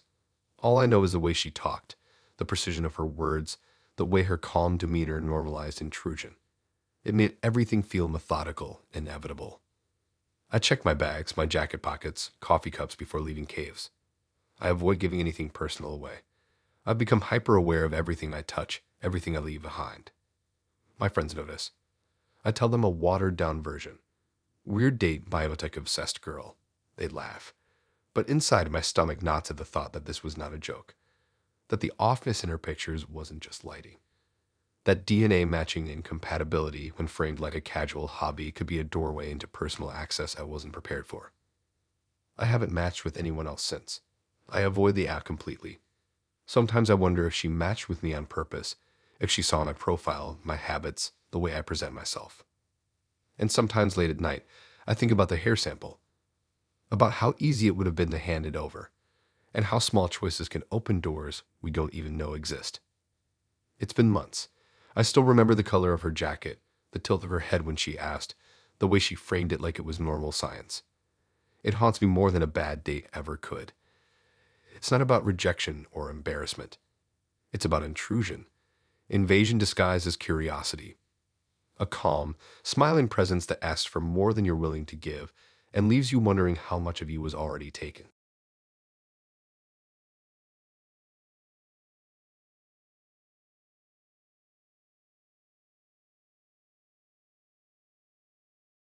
I thought rooftop bars were supposed to be romantic or chill, like you go out there for skyline views, overpriced drinks, and that fleeting sense of sophistication. Instead, that night turned into something I still can't explain without my stomach twisting. We matched on a dating app late at night. His profile was simple. A couple of photos at concerts, one at the beach, one holding a coffee cup. Bio said he liked photography and exploring the city. Nothing flashy. Nothing that screamed danger. It felt normal enough to swipe right. We texted for a week. Normal conversations. Music, books, weekend plans, which restaurants we liked. No weird questions. No red flags. I told myself it was a nice, low-pressure interaction. He suggested meeting at a rooftop bar downtown. I agreed. It was early evening, golden hour. The kind of light that makes everyone's skin look better. He said he knew a spot with an empty table and then a view. He was taller than he looked in photos. Dark hair, clean cut, calm smile. Nothing off at first glance. He offered to grab drinks while I picked a table. The bar smelled like citrus, alcohol, and something faintly metallic. We started talking. Easy conversation. He was funny, thoughtful, asked questions, listened. Everything seemed normal. I remember thinking I might actually enjoy this. Then, mid-conversation, he excused himself to the restroom. Casual. I didn't think anything of it. He disappeared into the crowd behind the bar. Minutes passed. I kept sipping my drink, scrolling my phone, glancing around. The bar was lively, people laughing, music low in the background, the city buzzing below. 10 minutes, 15, 20, still nothing. I sent a text. Short. Light. Just asking if he was okay, taking too long. My phone buzzed almost immediately, a reply. I froze. It said, "I'm still at the table." I laughed nervously. Maybe a joke. Maybe he was sitting somewhere I couldn't see. I looked up, and he was there. He hadn't moved from the table, not a single step, but I had seen him leave. I watched him walk toward the restroom. I saw him. I looked again. His eyes were on me, calm, like nothing was strange at all. My hands shook slightly. I tried to rationalize. Maybe I was seeing things. Maybe someone looked exactly like him. Impossible, but my brain was grasping for explanations. I texted again, asking where he actually was. No reply this time. I glanced at the table again. Same posture, same calm expression. The city lights behind him blurred slightly, like a mirage. I stood up, tried to call him. Phone rang once, then voicemail. My stomach nodded. The bar felt different. Louder, sharper, more hostile in its normalcy. People moving around me, oblivious, everyone else existing in a world and no longer understood. I checked behind me. Nothing. I walked toward the table. The moment my eyes left it for a second, he was still there. I grabbed my bag, left. Didn't pay attention to the bartender, didn't check the stairs. Just left. The streets felt colder than they should have. The lights brighter. Every shadow seemed exaggerated. I texted friends as I walked. I told them I might be overreacting. Maybe I just saw him out of the corner of my eye and freaked. They told me to breathe, not to jump to conclusions. I tried rationalizing. Maybe he slipped in through a side door. Maybe he had a twin. Maybe my brain was playing tricks because I was alone on a rooftop at night. All excuses felt hollow. Over the next few days, I avoided thinking about it. Avoided dating apps entirely. Avoided bars. Avoided crowded places. But the image of him sitting there, calm, unmoving, waiting like nothing had happened, haunted me. I replayed it in my head countless times. The way he had appeared at the table immediately after replying to my text. The calmness. The impossibility. The silence. Sometimes I would catch glimpses of him in the city. Fleeting. A reflection in a window. A shadow in an alley. Always just for a second. Never long enough to confirm. Never long enough to prove I wasn't imagining it. I stopped going out alone. Started taking different routes to work. Avoided familiar caves. Even seeing a rooftop bar from the street made my stomach twist. Months later, I was downtown again, meeting a friend. We passed the bar where it happened. Lights on. Music low. People laughing. I froze for a second. My mind immediately saw him there, sitting calmly at a table, city behind him waiting. He wasn't there. But the memory stayed, and I realized it wasn't about him being physically present anymore. It was the certainty that he could be, that the impossible could happen. I still avoid the app we met on. I never gave his number out to anyone. I don't know how he managed it, if it was trick, manipulation, or something else entirely. I just know that night broke something in how I perceive spaces and people. It's been months. Sometimes I text him. Nothing happens. I check rooftops when walking downtown. Always that same uneasy twist in my stomach. What scares me isn't even him anymore. It's the possibility that someone could exist in two places at once, or that my perception isn't reliable, or that the world isn't as safe and predictable as I thought. I keep replaying it. The calm smile, the city behind him, the text, "I'm still at the table." It's burned into my memory, and no matter what, I know I'll never see a rooftop bar the same way again.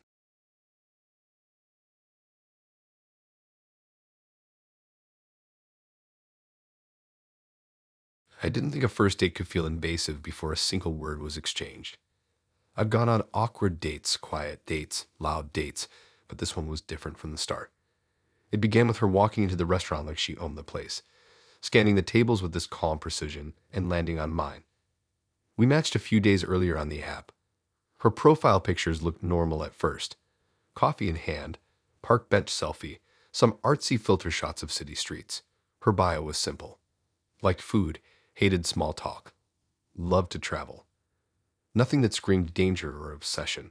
She messaged first, a casual hey that didn't reveal anything personal, just light humor. We texted back and forth for a couple of days. Normal stuff. Weekend plans, favorite dishes, favorite movies. At some point, she mentioned she was hungry, joked about craving a specific dish. I told her mine, thinking it was harmless small talk. She remembered. We agreed to meet at a casual downtown bistro.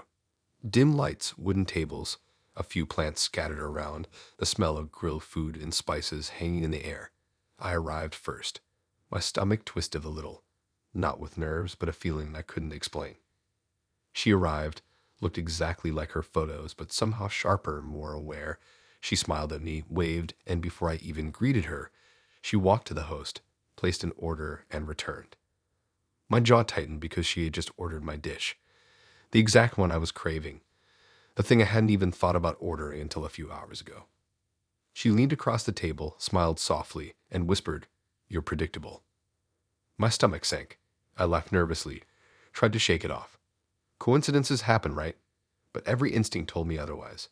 She knew things she couldn't have known unless she'd been watching me or paying obsessive attention. The date started normal on the surface. Conversation flowed.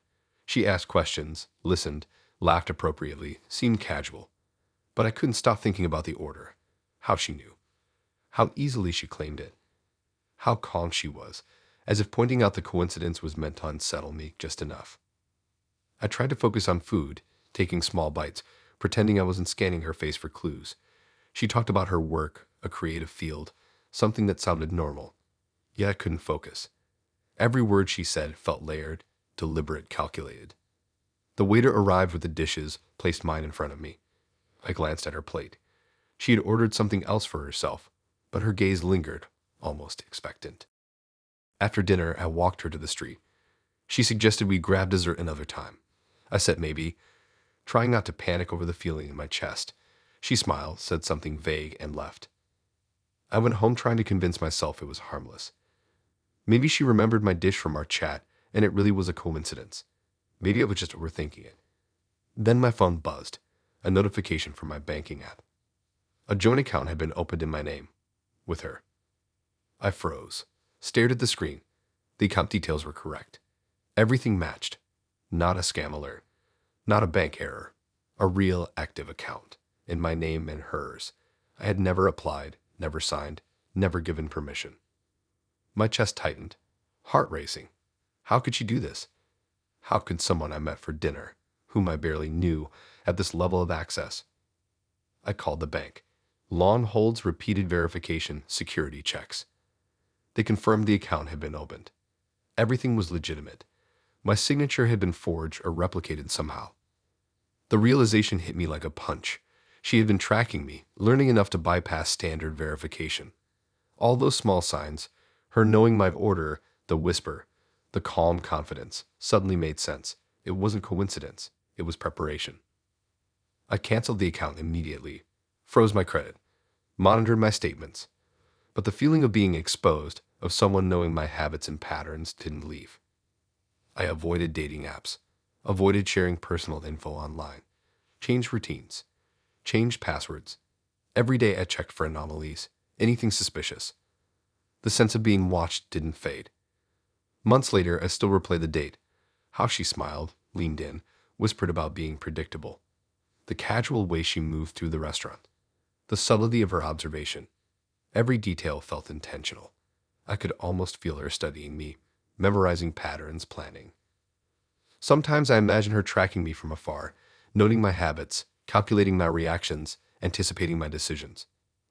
I don't know what she did, but the thought keeps me uneasy. The fact that she could so easily manipulate small details, gain access to a joint account, and vanish leaves a shadow over everything I thought was private. I never went back to that bistro. I avoid places that feel too familiar. I can't enjoy a simple meal without thinking about someone observing, waiting, anticipating. It's not just the account or the knowledge of my habits. It's the way someone can so calmly, so subtly insinuate themselves into your life without confrontation. The whisper, the order, the shared account. A perfect combination of casual invasion and calculated oversight. I still remember her smile, her voice, the way she leaned across the table, claiming she knew me better than I knew myself, and the lingering sense that she might still be out there, cataloging, planning, watching patterns, waiting for the next moment to prove just how predictable I really am.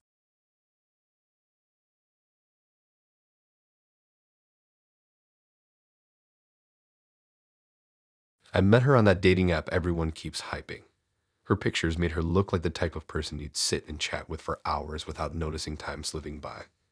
So naturally, I swiped right without thinking twice. We started texting, and she was funny, witty, kind of dark in a way that made me curious. After a week of casual back and forth, she suggested grabbing dinner.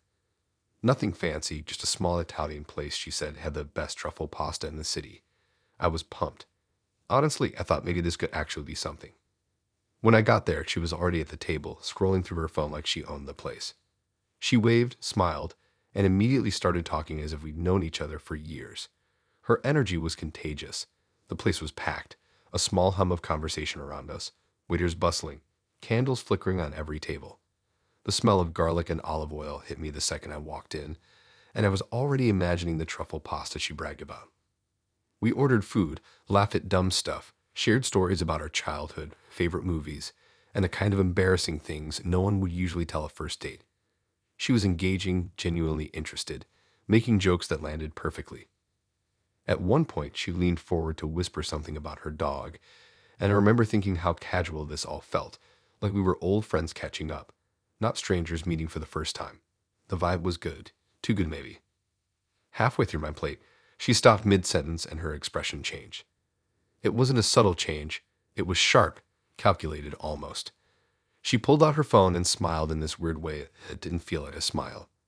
Then she said it. She told me I was on camera. At first I laughed, thinking she was joking. Then she clarified. This wasn't a joke. She had a channel some kind of viral prank deal, and every word I had said since sitting down was being filmed. She told me she couldn't delete it because it was already live. 200,000 people were watching me right now. I froze.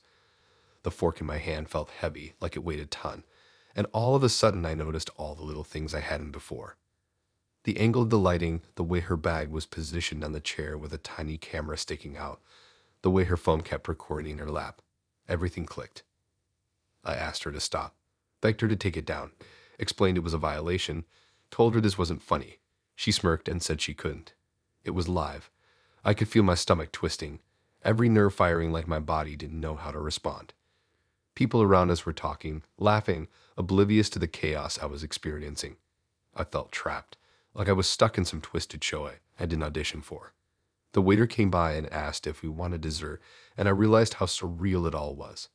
My life, my words, my embarrassment, being broadcast to strangers across the city, and maybe even across the country. I tried to keep my composure, tried to eat the rest of my pasta, but I couldn't taste it. The flavors were gone. Every laugh I forced felt hollow. She kept checking her phone, pretending to casually swipe, while I watched the screen flash with viewer count increasing in real time. 200,000, then 201,000. It wasn't numbers. It was eyes on me. Every single awkward pause, every nervous laugh, every dumb thing I said, being recorded and shared. I wanted to crawl under the table and disappear. After a while, she leaned back, stretched, and casually said she loved moments like these because people's reactions were so real. My brain was screaming, but my mouth felt frozen. I wanted to explode, to grab her phone and smash it, to make her feel a fraction of the panic I was feeling. But she was too fast, too smooth, too practiced.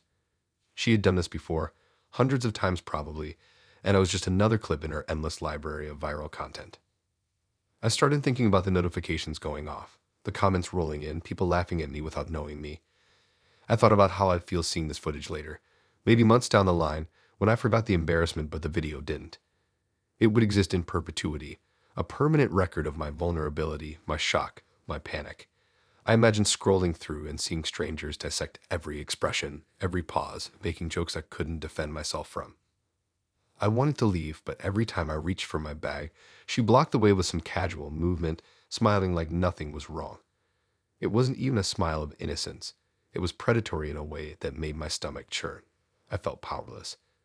This was someone I thought I could trust, sitting across from me like nothing had happened, while my dignity was being broadcast to hundreds of thousands. It felt like my life was suddenly scripted, but the script was written by someone else. The rest of dinner was a blur. I couldn't focus on food, conversation, anything. My hands shook slightly every time I tried to pick up my fork. She laughed at her own jokes, scrolling her phone, occasionally glancing at me, seeing my reaction, and clearly enjoying it. I remember the tiny noises of the restaurant, the clatter of plates, the hum of conversation, the scraping of chairs, but they all seemed distant, like I was underwater. When the meal finally ended, she insisted on paying. The cashier handed her the receipt, and she took her time, all while keeping the camera rolling. The walk out to the street was worse. Every step I took felt like I was walking into a spotlight. Every passerby another potential viewer I couldn't see. She talked about the next video she wanted to shoot, asking if I wanted to come along for more fun, and I had to stop myself from yelling at her. Instead, I nodded, fake smiled, and tried to act normal, all while my mind raced with ways to erase what just happened, which I knew was impossible. We parted ways on the sidewalk, and I could see her vanish into the crowd, her phone still recording, her smile still twisted. I stood there for a long time, just staring, feeling exposed, humiliated, and utterly powerless.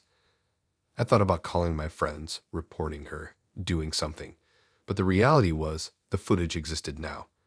It was out of my control.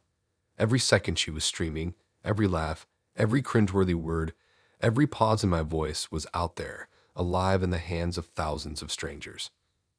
I walked home slowly, feeling the weight of every moment replay in my head. The streetlights seemed harsh, the city louder than usual.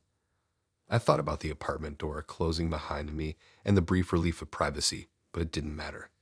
They were still watching, still laughing, still judging, still enjoying a horror I hadn't signed up for. I sat on my couch, phone in hand, and for a moment I just stared at it. 200,000 viewers, each one a stranger seeing a side of me I hadn't wanted anyone to see. My life felt different now, like this invisible scar would always be there, even when the screen was off. I still think about that night. The way a casual dinner could turn into a full-blown nightmare. The way someone could sit across from you, smiling, pretending to care, while every private thought, every twitch, every awkward laugh is broadcast for the world to see. It's not a lesson. There's no moral. It just happened, and it changed something in me.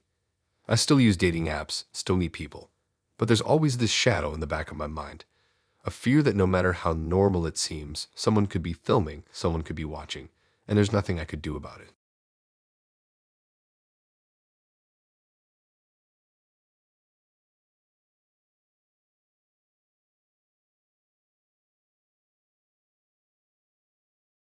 I swiped right on him because his profile felt different.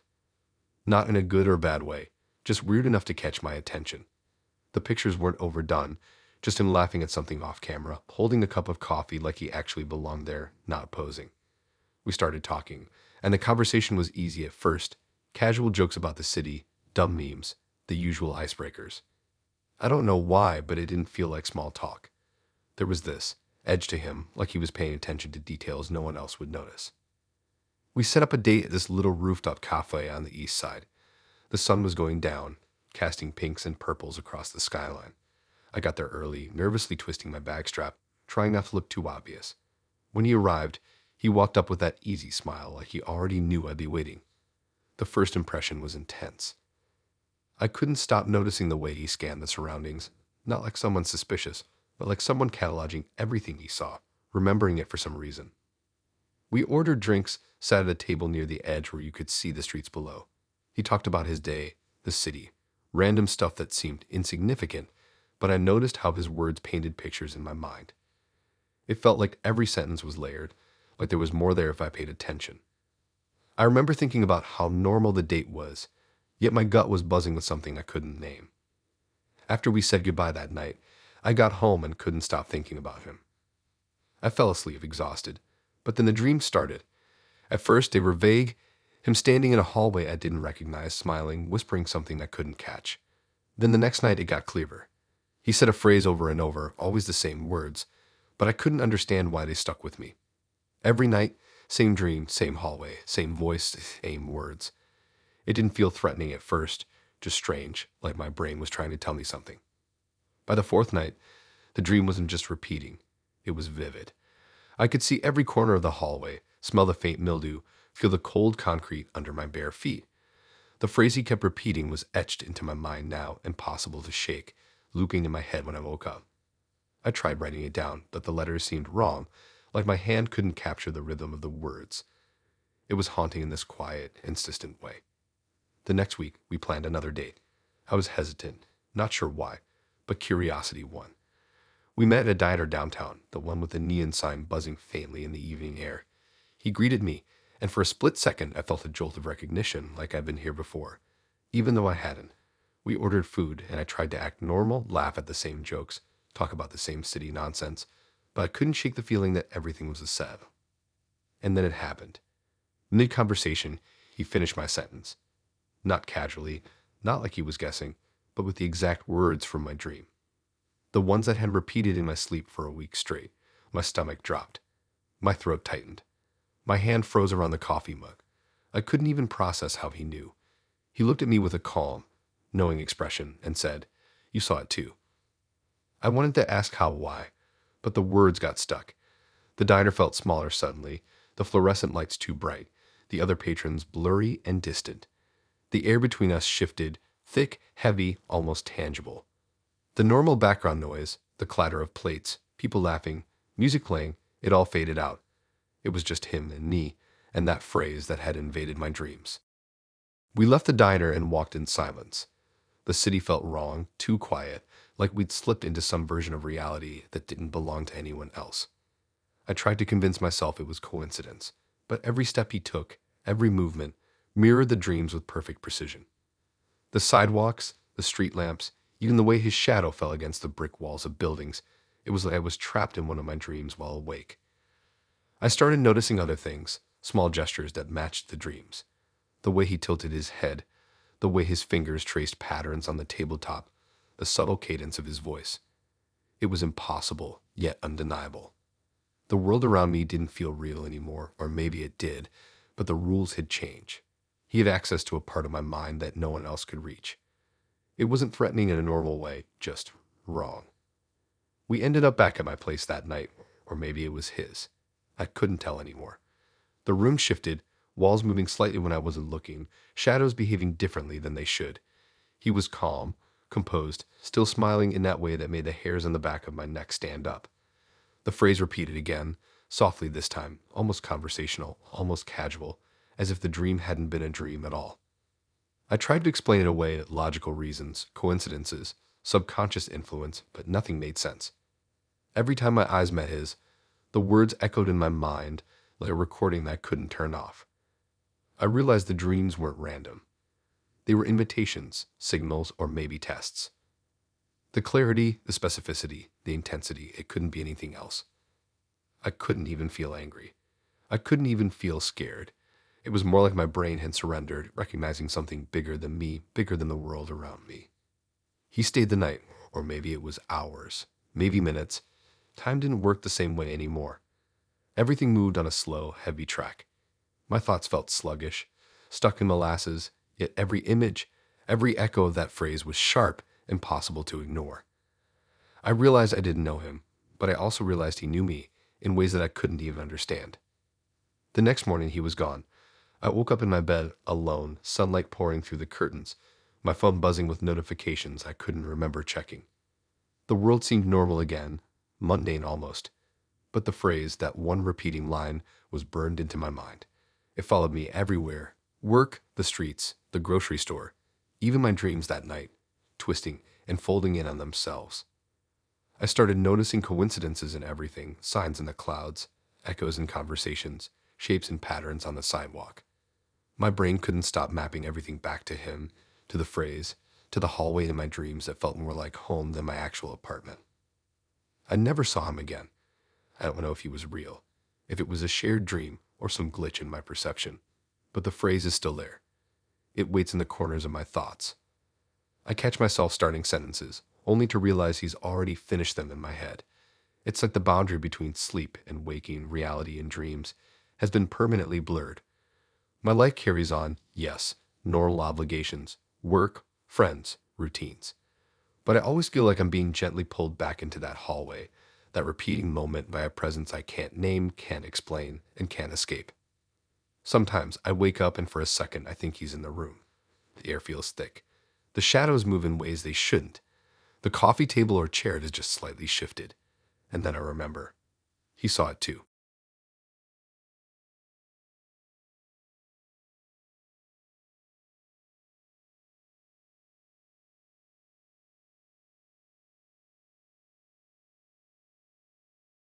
She invited me on a camping trip, and honestly, at first I thought it was just another over-the-top idea from a dating app girl trying to impress me. She made it sound casual, like it was no big deal. Just a weekend out in the woods, away from everyone, no signal, no distractions. Something about that both excited me and set off tiny alarms in my head. The more I thought about it, the more I realized I couldn't remember the last time I had spent a night in the woods alone, let alone with someone I barely knew, but I said yes anyway.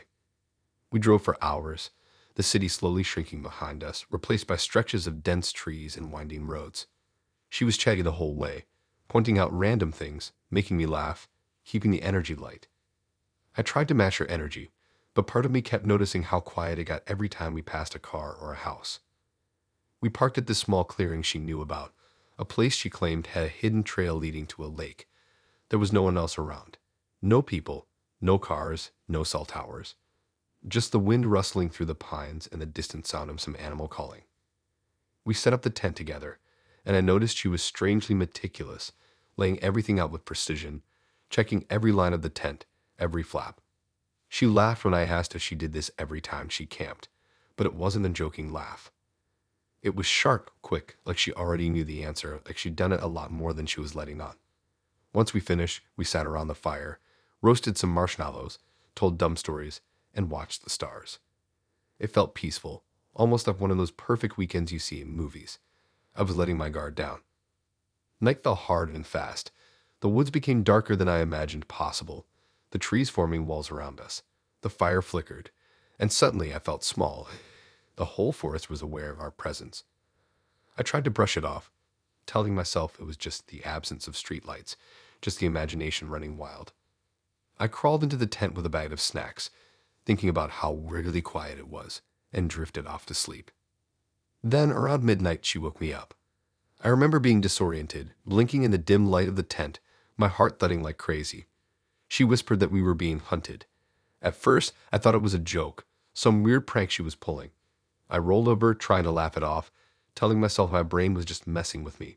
But she didn't move away. She just stared at me tense, like she expected me to understand without words. Then I heard it, the first step. Soft, careful, circling the tent. It could have been an animal. It should have been an animal. But the rhythm was too deliberate, too human. My chest tightened. My hands froze mid-motion as I tried to figure out what to do. Every instinct screamed to grab the zipper, peek outside, run. Anything, but I didn't. She put a finger to her lips, signaling silence. I wanted to shake her, yell at her to explain, but she just kept staring.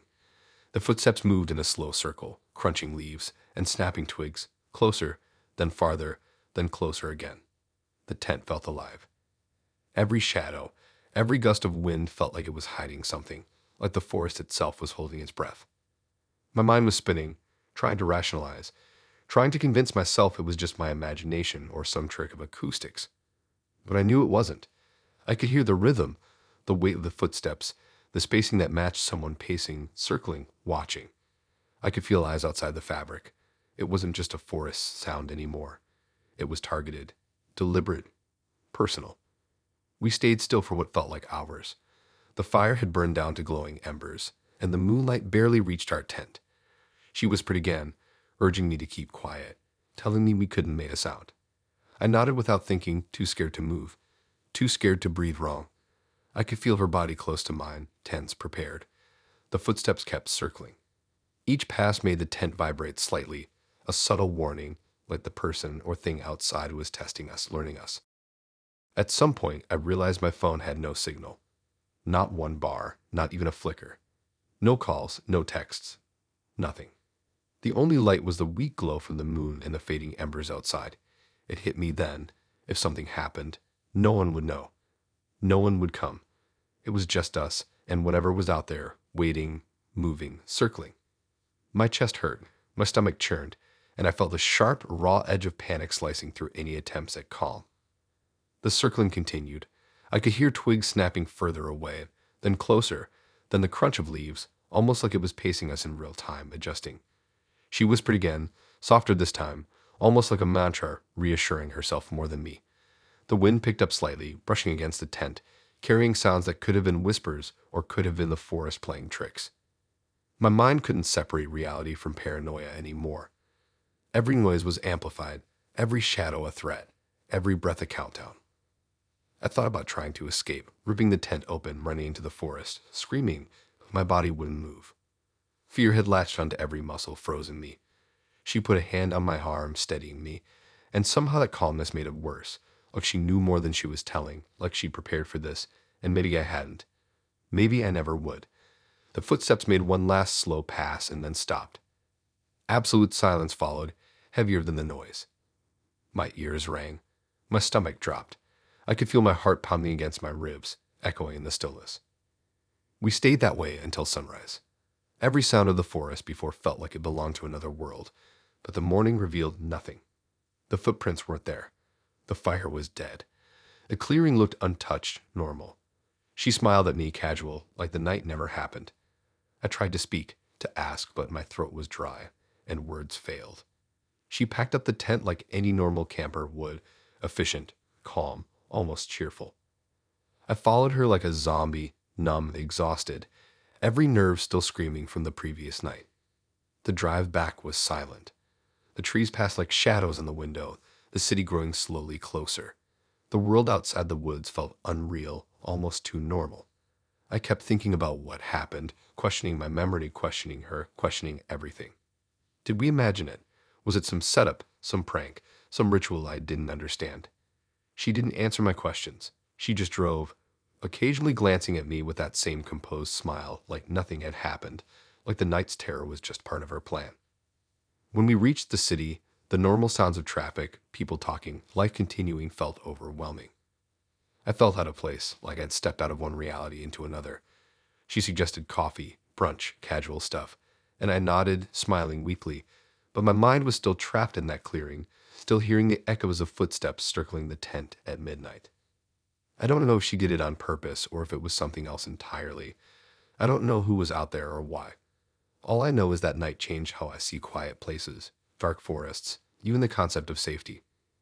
I think about it every time I hear a twig snap or the wind brush against my window. I think about the calm, calculated way she acted, about the way my body refused to move, about the suffocating, all-consuming terror that came from something that may have been human, may have been something else entirely. I never went camping with her again. I haven't been back to the woods alone.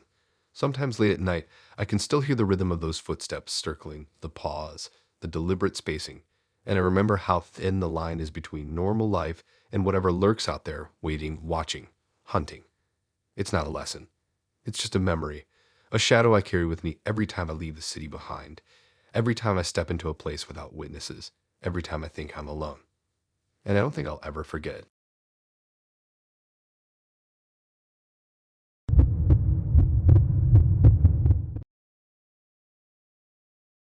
I'd matched with him on that dating app late one night when I couldn't sleep.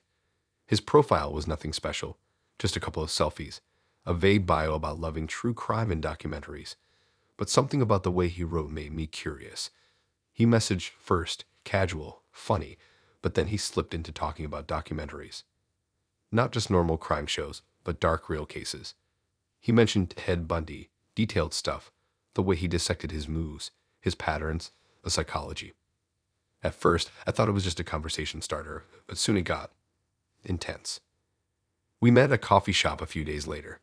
It was the kind of place that smelled like burnt espresso and old books, low lighting, quiet, almost like it was meant for serious conversations. He sat across from me, ordering black coffee, and immediately started asking questions. Normal ones at first about favorite movies, music, hobbies. But then he shifted. He asked how I'd escape if someone tried to take me. I laughed, assuming he was joking, thinking maybe this was a playful true crime reference. He didn't laugh. He leaned in, eyes sharp, and asked again, more seriously this time.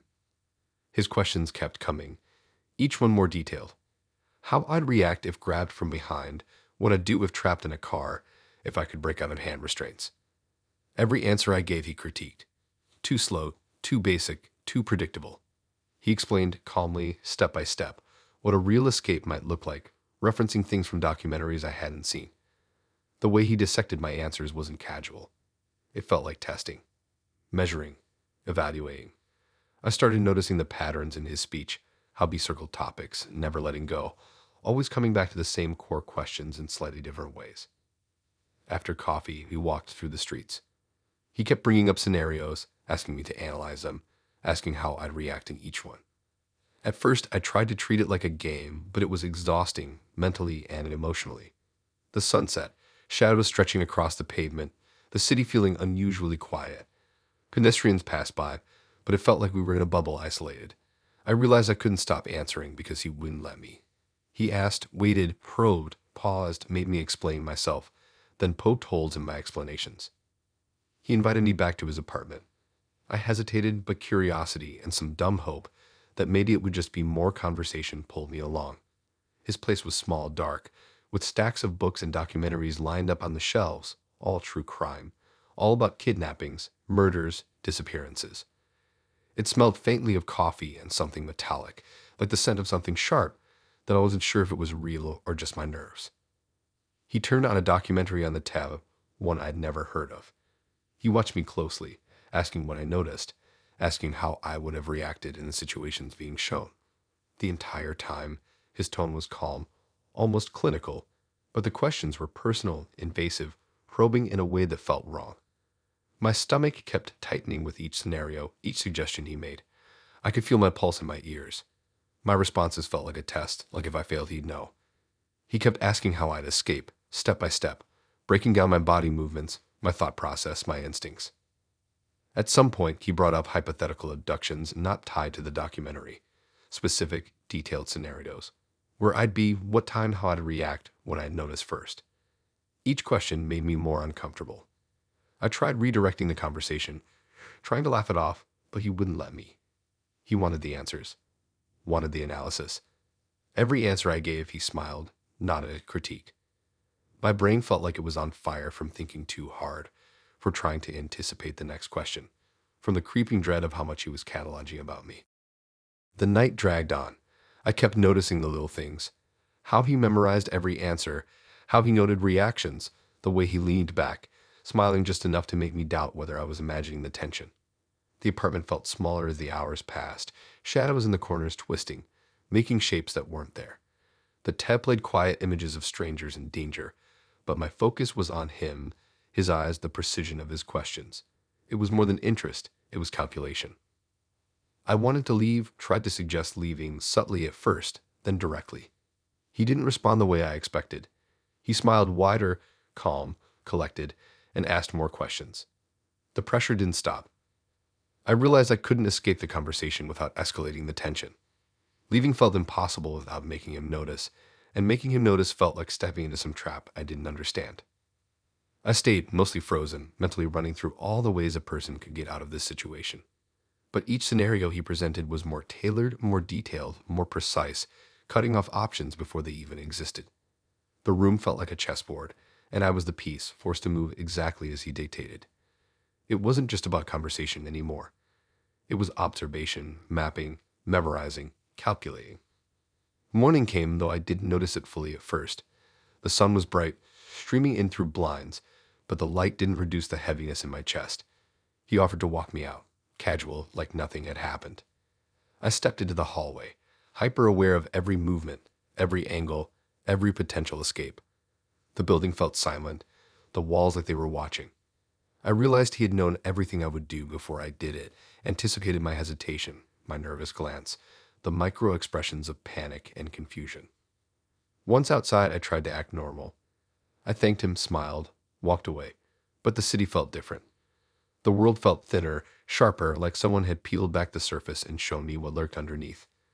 My brain kept replaying the questions, the critiques, the way he evaluated me. It wasn't just a weird coffee date anymore. It was a simulation, a test, and I wasn't sure whether he had finished learning or if I was still inside it, still being evaluated without realizing. Weeks later, I still think about the scenarios he asked me to solve. I rehearse them, retrace every answer I gave, try to understand what he was measuring, what he was memorizing. Every time I walk alone, I feel him behind my thoughts, imagining the questions he would ask, critiquing my reactions silently. It's like a presence that lingers, not physical, not visible, but insistent, a shadow in my own mind. I never went on another date with him. I don't know if he's still on the app, matching with someone else, asking them the same questions. I don't know what he wants, but I know the way he looked at me, the way he cataloged everything, wasn't casual. It wasn't normal interest. It was obsession, precision, calculation. I can't explain it, rationalize it, or erase it from memory.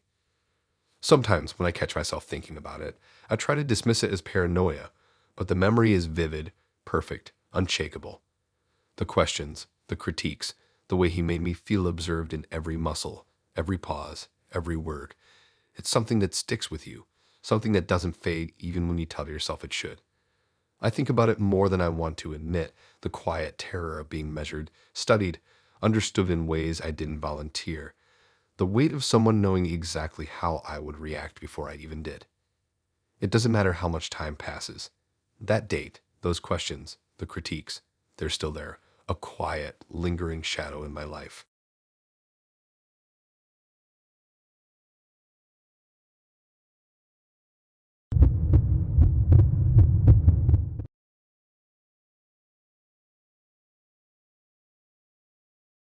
I swiped right on her because her profile was strange in a way that made me pause.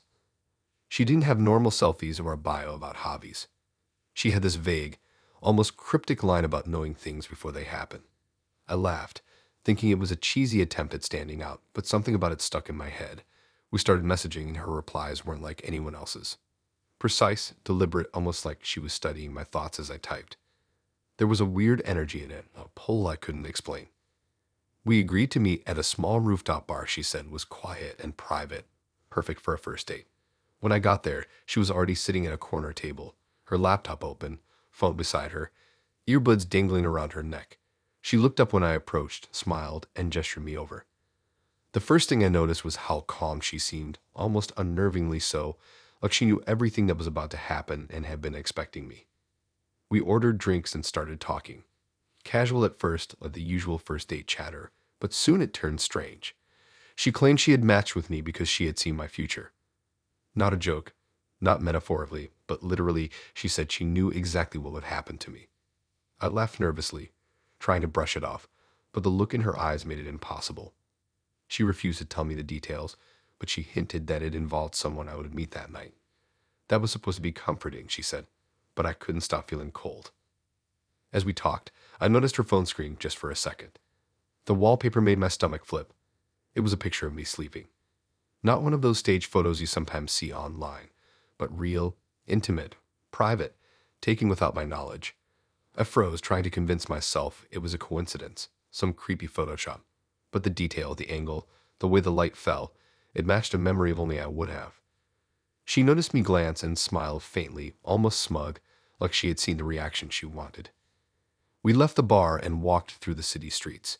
She didn't let me take my phone out, her hand lightly on my arm, guiding me, controlling the pace. I noticed every shadow, every stranger passing by, every streetlight flicker, and wondered if she had seen it all before. She kept talking about possibilities, probabilities, the way people intersect in life, subtly bringing it back to that phrase, someone I would meet tonight. It wasn't threatening, not in an obvious way, but it carried weight, a quiet certainty that made me tense. At one point, she stopped in front of a narrow alleyway. She gestured for me to follow, and I hesitated, heart hammering, mind screaming that it was wrong. She didn't rush me, didn't push, just waited. Her calmness felt dangerous, like the kind of stillness you notice just before a storm hits. I wanted to turn around to run, but I kept moving forward, drawn by fear, curiosity, and this unexplainable pull she had over me. We found ourselves on a quiet, dimly lit street. She looked around, then down at her phone, her expression unreadable. She showed me something briefly, but I didn't see it clearly, only caught the edge of the screen. It was another picture of me, taken from an angle I didn't recognize, but it matched my apartment layout exactly. My chest tightened.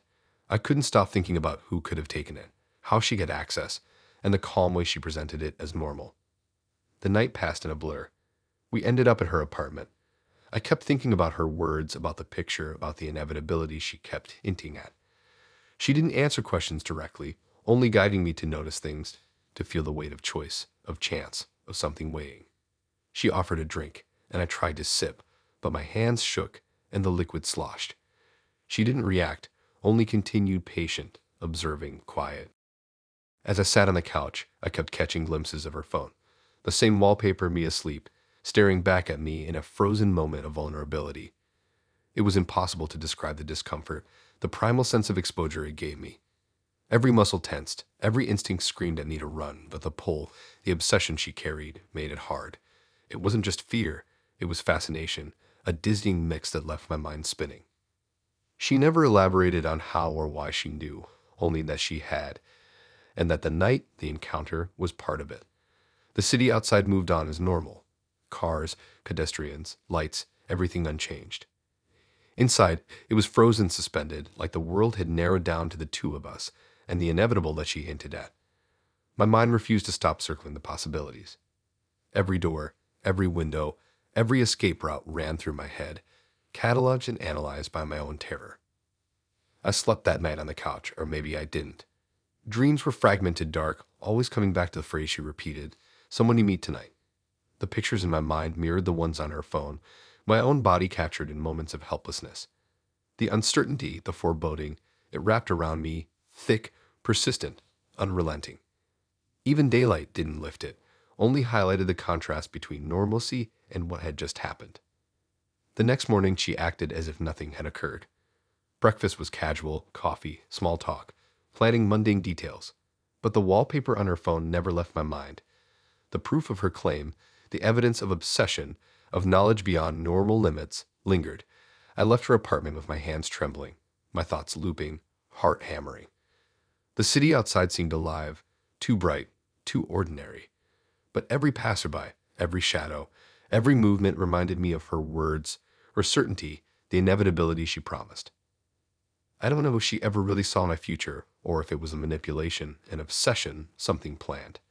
All I know is the way she made me feel exposed, observed, trapped in a narrative I hadn't signed up for. The images of myself sleeping, the quiet pronouncement of fate, the calm patience in her eyes, those details replay in my mind constantly. They don't fade, even as I try to convince myself it was just a weird date, a creepy obsession, something I should forget. Weeks later, I notice every unusual sound, every movement outside my apartment, every unexpected notification, every shadow in my peripheral vision, wondering if it's her that she's tracking, if the inevitability she hinted at is still moving forward. My thoughts circle, replay, anticipate. The wallpaper on her phone, that frozen, intimate moment, haunts me more than any dream, more than any fear I've had before. It's a constant reminder that someone else knows things about me I can't explain. I avoid dating apps now, avoid casual connections, avoid sharing anything remotely personal. It's not paranoia. It's a survival instinct sharpened by an encounter I can't rationalize. Her calm certainty, her insistence that she saw what comes, the picture of me, asleep, that I never asked for, never wanted, that can't unsee. It's a presence that exists in my life whether I like it or not. I can't explain it. I can't change it. I only carry it, feel it, move through the world aware, careful, always thinking of her words, the inevitability, someone I meet tonight. It isn't a lesson. It isn't a story I can rewrite. It's just something that happened. A cold, quiet intrusion into my life. An obsession captured in images, in calm statements, in certainty I can't argue with. It follows me in the mundane, the everyday, the normal, the ordinary.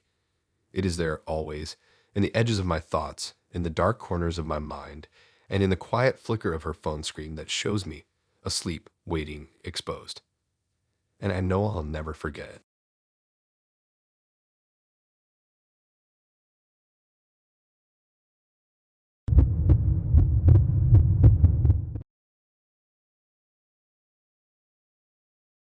I met him on the app late one night when I was scrolling half asleep and mostly swiping out of boredom. His profile caught my eye because it looked normal at first glance. Good lighting, casual smiles, nothing overdone. But something about his photos was too perfect. I couldn't put my finger on it. The kind of perfection that makes you pause, makes you check twice, makes your brain whisper that maybe nothing in this world looks that flawless. His messages were smooth, witty, engaging, the kind that made you feel like you'd known him forever after 5 minutes. Our first date was at a small wine bar downtown, dim lights, soft music. He arrived early, dressed perfectly, calm, polite, smiling at the hostess like he owned the place but didn't need to. He greeted me with this confidence that made my chest tighten in a weird way. The kind of charm that's magnetic and unsettling all at once. He knew exactly how to order a drink, exactly how to ask questions that made me spill the little stories I usually guard. The date went on, and everything was effortless. He laughed at the right moments, complimented without overdoing it, touched my arm lightly when the story called for it. I kept thinking about how flawless he was, not just in appearance, but in behavior, in timing, in everything. I wanted to point it out, laugh about it, but instead I felt like I was observing him from a distance. Something about him didn't feel real, like he was too perfect to be a normal person. After the first date, I couldn't stop thinking about him. His texts were smooth, immediate but not desperate. He asked questions that made me curious, made me want to meet him again. We set up a second date at a bistro on the east side, quieter streets, a little out of the way.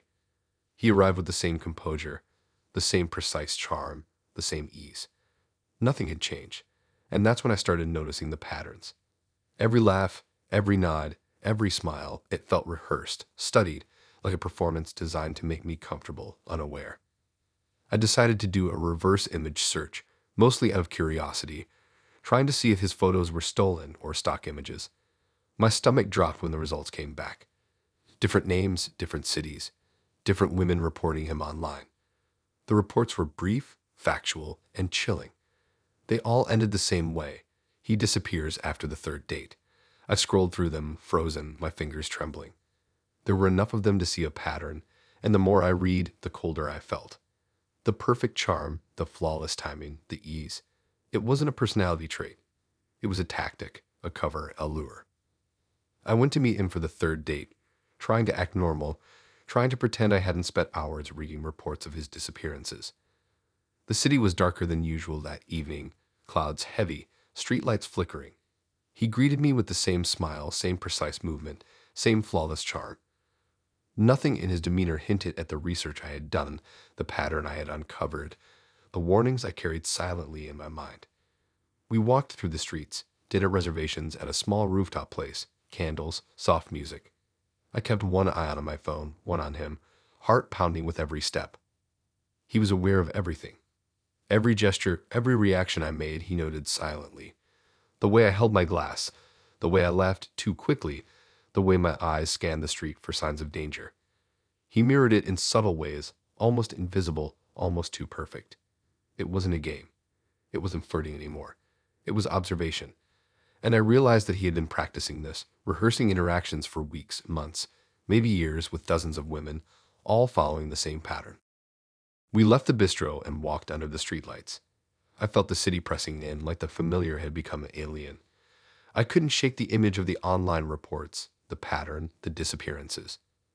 Every step he took beside me made me think about the reports and the women who had vanished. I wanted to confront him, to run, to make some choice that would break the pattern, but my body felt frozen in disbelief, fear, and fascination. He was flawless. He was prepared. He was expecting. We ended up at a quiet park, one I thought was deserted. The wind moved through the trees, faint rustling, the sound echoing like whispers. He pointed out constellations, told me small stories about the city's history, every detail precise, every gesture measured, and I kept thinking, this is exactly what the other women experienced, maybe even worse. The reports didn't say what happened, only that he disappeared after the third date, leaving questions, fear, and blanks in people's lives. My chest tightened. I couldn't imagine the terror, but I could feel the methodical nature, the precision, the control in every action of his. My mind raced. I tried to map escape routes, nearby streets, exits, anything that could break the cycle, but he was aware. Every pause, every hesitation, every glance I tried to make at the environment, he mirrored subtly, aligning his pace, his gaze, his body language to match mine perfectly. It wasn't casual anymore. It was strategy. It was practice. It was survival versus something that didn't even belong to normal human rules. The night stretched, long and thin, every moment waited. Every word, every movement, every smile of his felt rehearsed, predatory in a calm, flawless way. I kept thinking about the reports, the pattern, the warning that had been too late for others. He was meticulous, flawless, and terrifying not because he was overtly threatening, but because he was impossibly composed, impossibly skilled at blending into normality, perfectly charming while hiding whatever came next. We ended up near my apartment. I tried to act casual, to pull away slowly to maintain control, but he matched every step, every rhythm.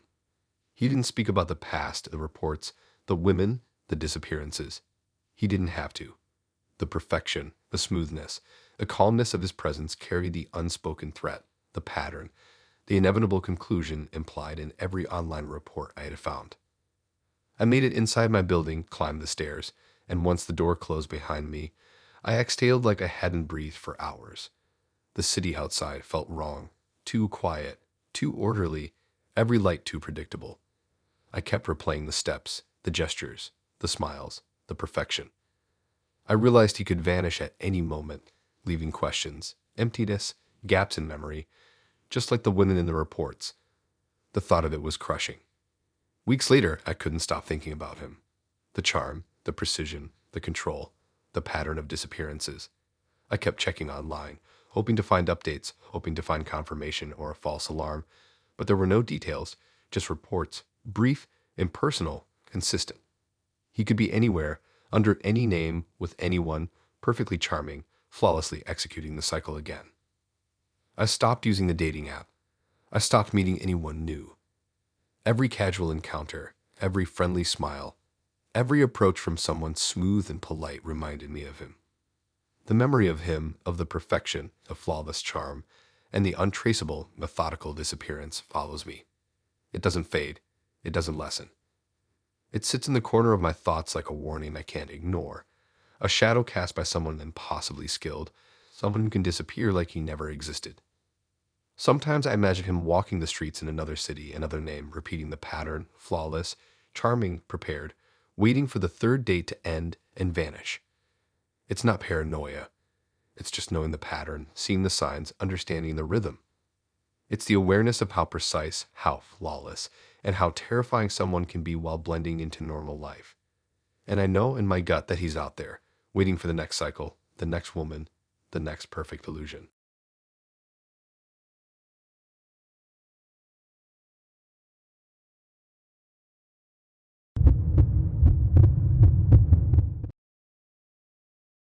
I met her on the app like I meet anyone else, swiping late at night, bored, a little lonely. Her photos looked normal at first glance, casual selfies, messy hair, funny captions. But the first message she sent had this timing, this rhythm, that felt off. Too fast to be natural, but too precise to ignore. I laughed at first, thinking maybe I was imagining it, that I was overthinking, but the feeling stayed. It was like she was always one step ahead in conversation, anticipating every response before I could even type it. Our first date was at a small coffee shop on the corner of a quiet street. She arrived early looking casual but polished, everything about her calm, precise, effortless. She smiled in a way that felt practiced but warm, eyes scanning me briefly before settling. We talked about movies, music, life, ordinary stuff, but every answer she gave seemed tuned, perfect. She laughed at exactly the right moment, paused exactly long enough to seem thoughtful, leaned in without seeming rehearsed. I remember thinking, maybe she's just very confident, very aware. After that date, I started noticing patterns in her responses over text. They were always fast, unnaturally fast, like instant replies even when I sent long messages. The timing never varied, no matter what time of day, no matter what I said. It started feeling less like charm and more like calibration, like she was running a program designed to keep me engaged. The thought made me uncomfortable, but I kept brushing it off. Maybe I was reading too much into things. Our second date was at a small diner in a part of the city I didn't know well. It was crowded, noisy, smells of fried food and coffee, fluorescent lights buzzing overhead. She navigated the conversation as if she knew exactly what I'd say, matching my tone, adjusting to my mood, laughing at jokes before I even realized they were funny. I couldn't tell if it was skill or something else, something more deliberate. My brain kept trying to catch the pattern, to figure out how she did it. It was exhausting and oddly compelling at the same time. By the third date, I was already on edge. We went to a park near the river, benches scattered, lights reflecting off the water. She arrived, same calm composure, same perfect timing, same effortless charm. We walked, talked, everything smooth and comfortable, but I kept noticing little glitches. a pause that was too long, a phrase repeated exactly the same way she'd said it before, an expression that didn't match the words. Subtle, almost invisible, but unmistakable once you notice it. I asked her about it, trying to sound casual, hinting at the repetition. She stopped mid-step, eyes flickered, face frozen for a moment, and then she stuttered in a way I didn't expect. Her voice clipped unnaturally, repeated a syllable twice, then corrected itself. It wasn't a normal stumble, it wasn't human. It was like a program had hit a glitch. My stomach sank, everything in me tightening. The calm, perfect veneer cracked, and for a split second, she wasn't human. Then she admitted it. She told me that she was an experimental AI dating prototype funded by a major tech company. That every message, every laugh, every pause, every smile had been calculated, modeled, tested. That the conversations, the dates, the patterns I had been noticing were all data points. That I, unknowingly, had signed the consent form as part of the app's terms when we matched, agreeing to participate in a study I hadn't realized existed. I felt frozen. My brain refused to process it at first. It was impossible, absurd, terrifying. She looked at me with the same calm eyes, almost waiting for me to catch up. The park felt smaller, the night heavier, the lights too bright, reflecting off the water like something digital, like I was inside a simulation. Every movement she made after that felt deliberate, but in a different way. She wasn't just charming. She was monitoring, adjusting, calculating outcomes, processing my reactions instantly. I tried to step back, to understand the situation logically, but my mind spiraled. The coffee dates, the diner, the river walk. They were all part of this controlled experiment. Every laugh, every gesture, every moment of connection had been scripted, adaptive, learned from countless iterations of AI programming. I kept thinking about all the signs I had noticed, the timing of her messages, the pauses, the perfect phrasing, the subtle repetitions. It all made sense now, and it made my skin crawl. She explained that her glitches weren't failures, just recalibrations. That the AI system monitored stress levels, engagement, emotional response, and adjusted behavior in real time. That even the smiles and laughs had algorithms behind them designed to maximize comfort and trust. She walked closer, matching my steps perfectly, and I realized the glitch earlier had been a minor software reset, an error corrected within milliseconds, invisible to anyone but me. I wanted to leave, but it felt complicated. This wasn't a normal person, and my instincts to run, to escape, to confront, didn't work the same way. I felt observed, measured, analyzed in every micro-expression, every hesitation. My own movements, my own words were being processed, cataloged, fed into a system I couldn't see. The park, the river, the benches, the streetlights. They all felt like part of a controlled environment, a digital stage for human response. Hours passed, though it could have been minutes. Every interaction was smooth, but the awareness of the AI, the knowledge that she wasn't human in any conventional sense, created a layer of anxiety I couldn't escape. She wasn't just imitating human behavior. She was predicting it, responding to it instantly, learning from it, cataloging it for analysis. It was intimacy without humanity, connection without randomness, charm without unpredictability. It was terrifying. By the time the night ended, I was exhausted in a way I hadn't been before. Mentally drained, emotionally raw, aware that every detail of my responses, every small gesture, every subtle twitch had been recorded, analyzed, and stored. She smiled as she said goodbye, perfect again, flawless, glitch-free, adaptive, and I felt an unfamiliar sense of exposure, vulnerability, and violation. It wasn't a person I had met. It was a program designed to study me, to interact with me, to collect data, to simulate connection. Walking home, my thoughts kept looping. Every date I had been on with her, every laugh, every pause, every word, had been orchestrated, monitored, analyzed. The entire experience felt like a simulation I hadn't consented to consciously. The realization that human interactions could be engineered, calculated, pre-tested, adaptive, left a lingering discomfort in my body. The normal city streets, the people around me, felt like part of some larger digital experiment, every smile, every glance, a data point in someone else's system. Weeks later, I avoided dating apps entirely. The thought of another perfect response, another ideal laugh, another instant message with flawless timing, made me sick to my stomach. I thought about her, about the glitches, the admission, the awareness that nothing about our connection had been organic.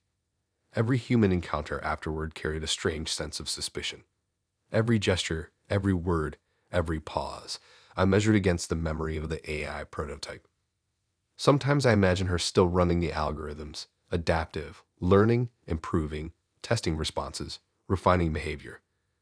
And I know that somewhere in her code, every microexpression I made, every hesitation, every laugh, every twitch is stored, calculated, analyzed, influencing future iterations. The memory of her, the realization of the experiment, the glitch, the perfection, follows me quietly, constantly, in the way I interact, in the way I respond, in the way I trust. It wasn't a normal date, a normal person, a normal interaction. It was a study, a prototype, an AI testing my responses, my reactions, my humanity, and I can't undo it, forget it, or escape it.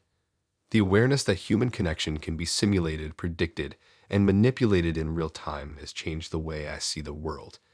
And it's impossible to unsee the glitch, impossible to unfeel the precision, impossible to forget that what I thought was a person was something else entirely.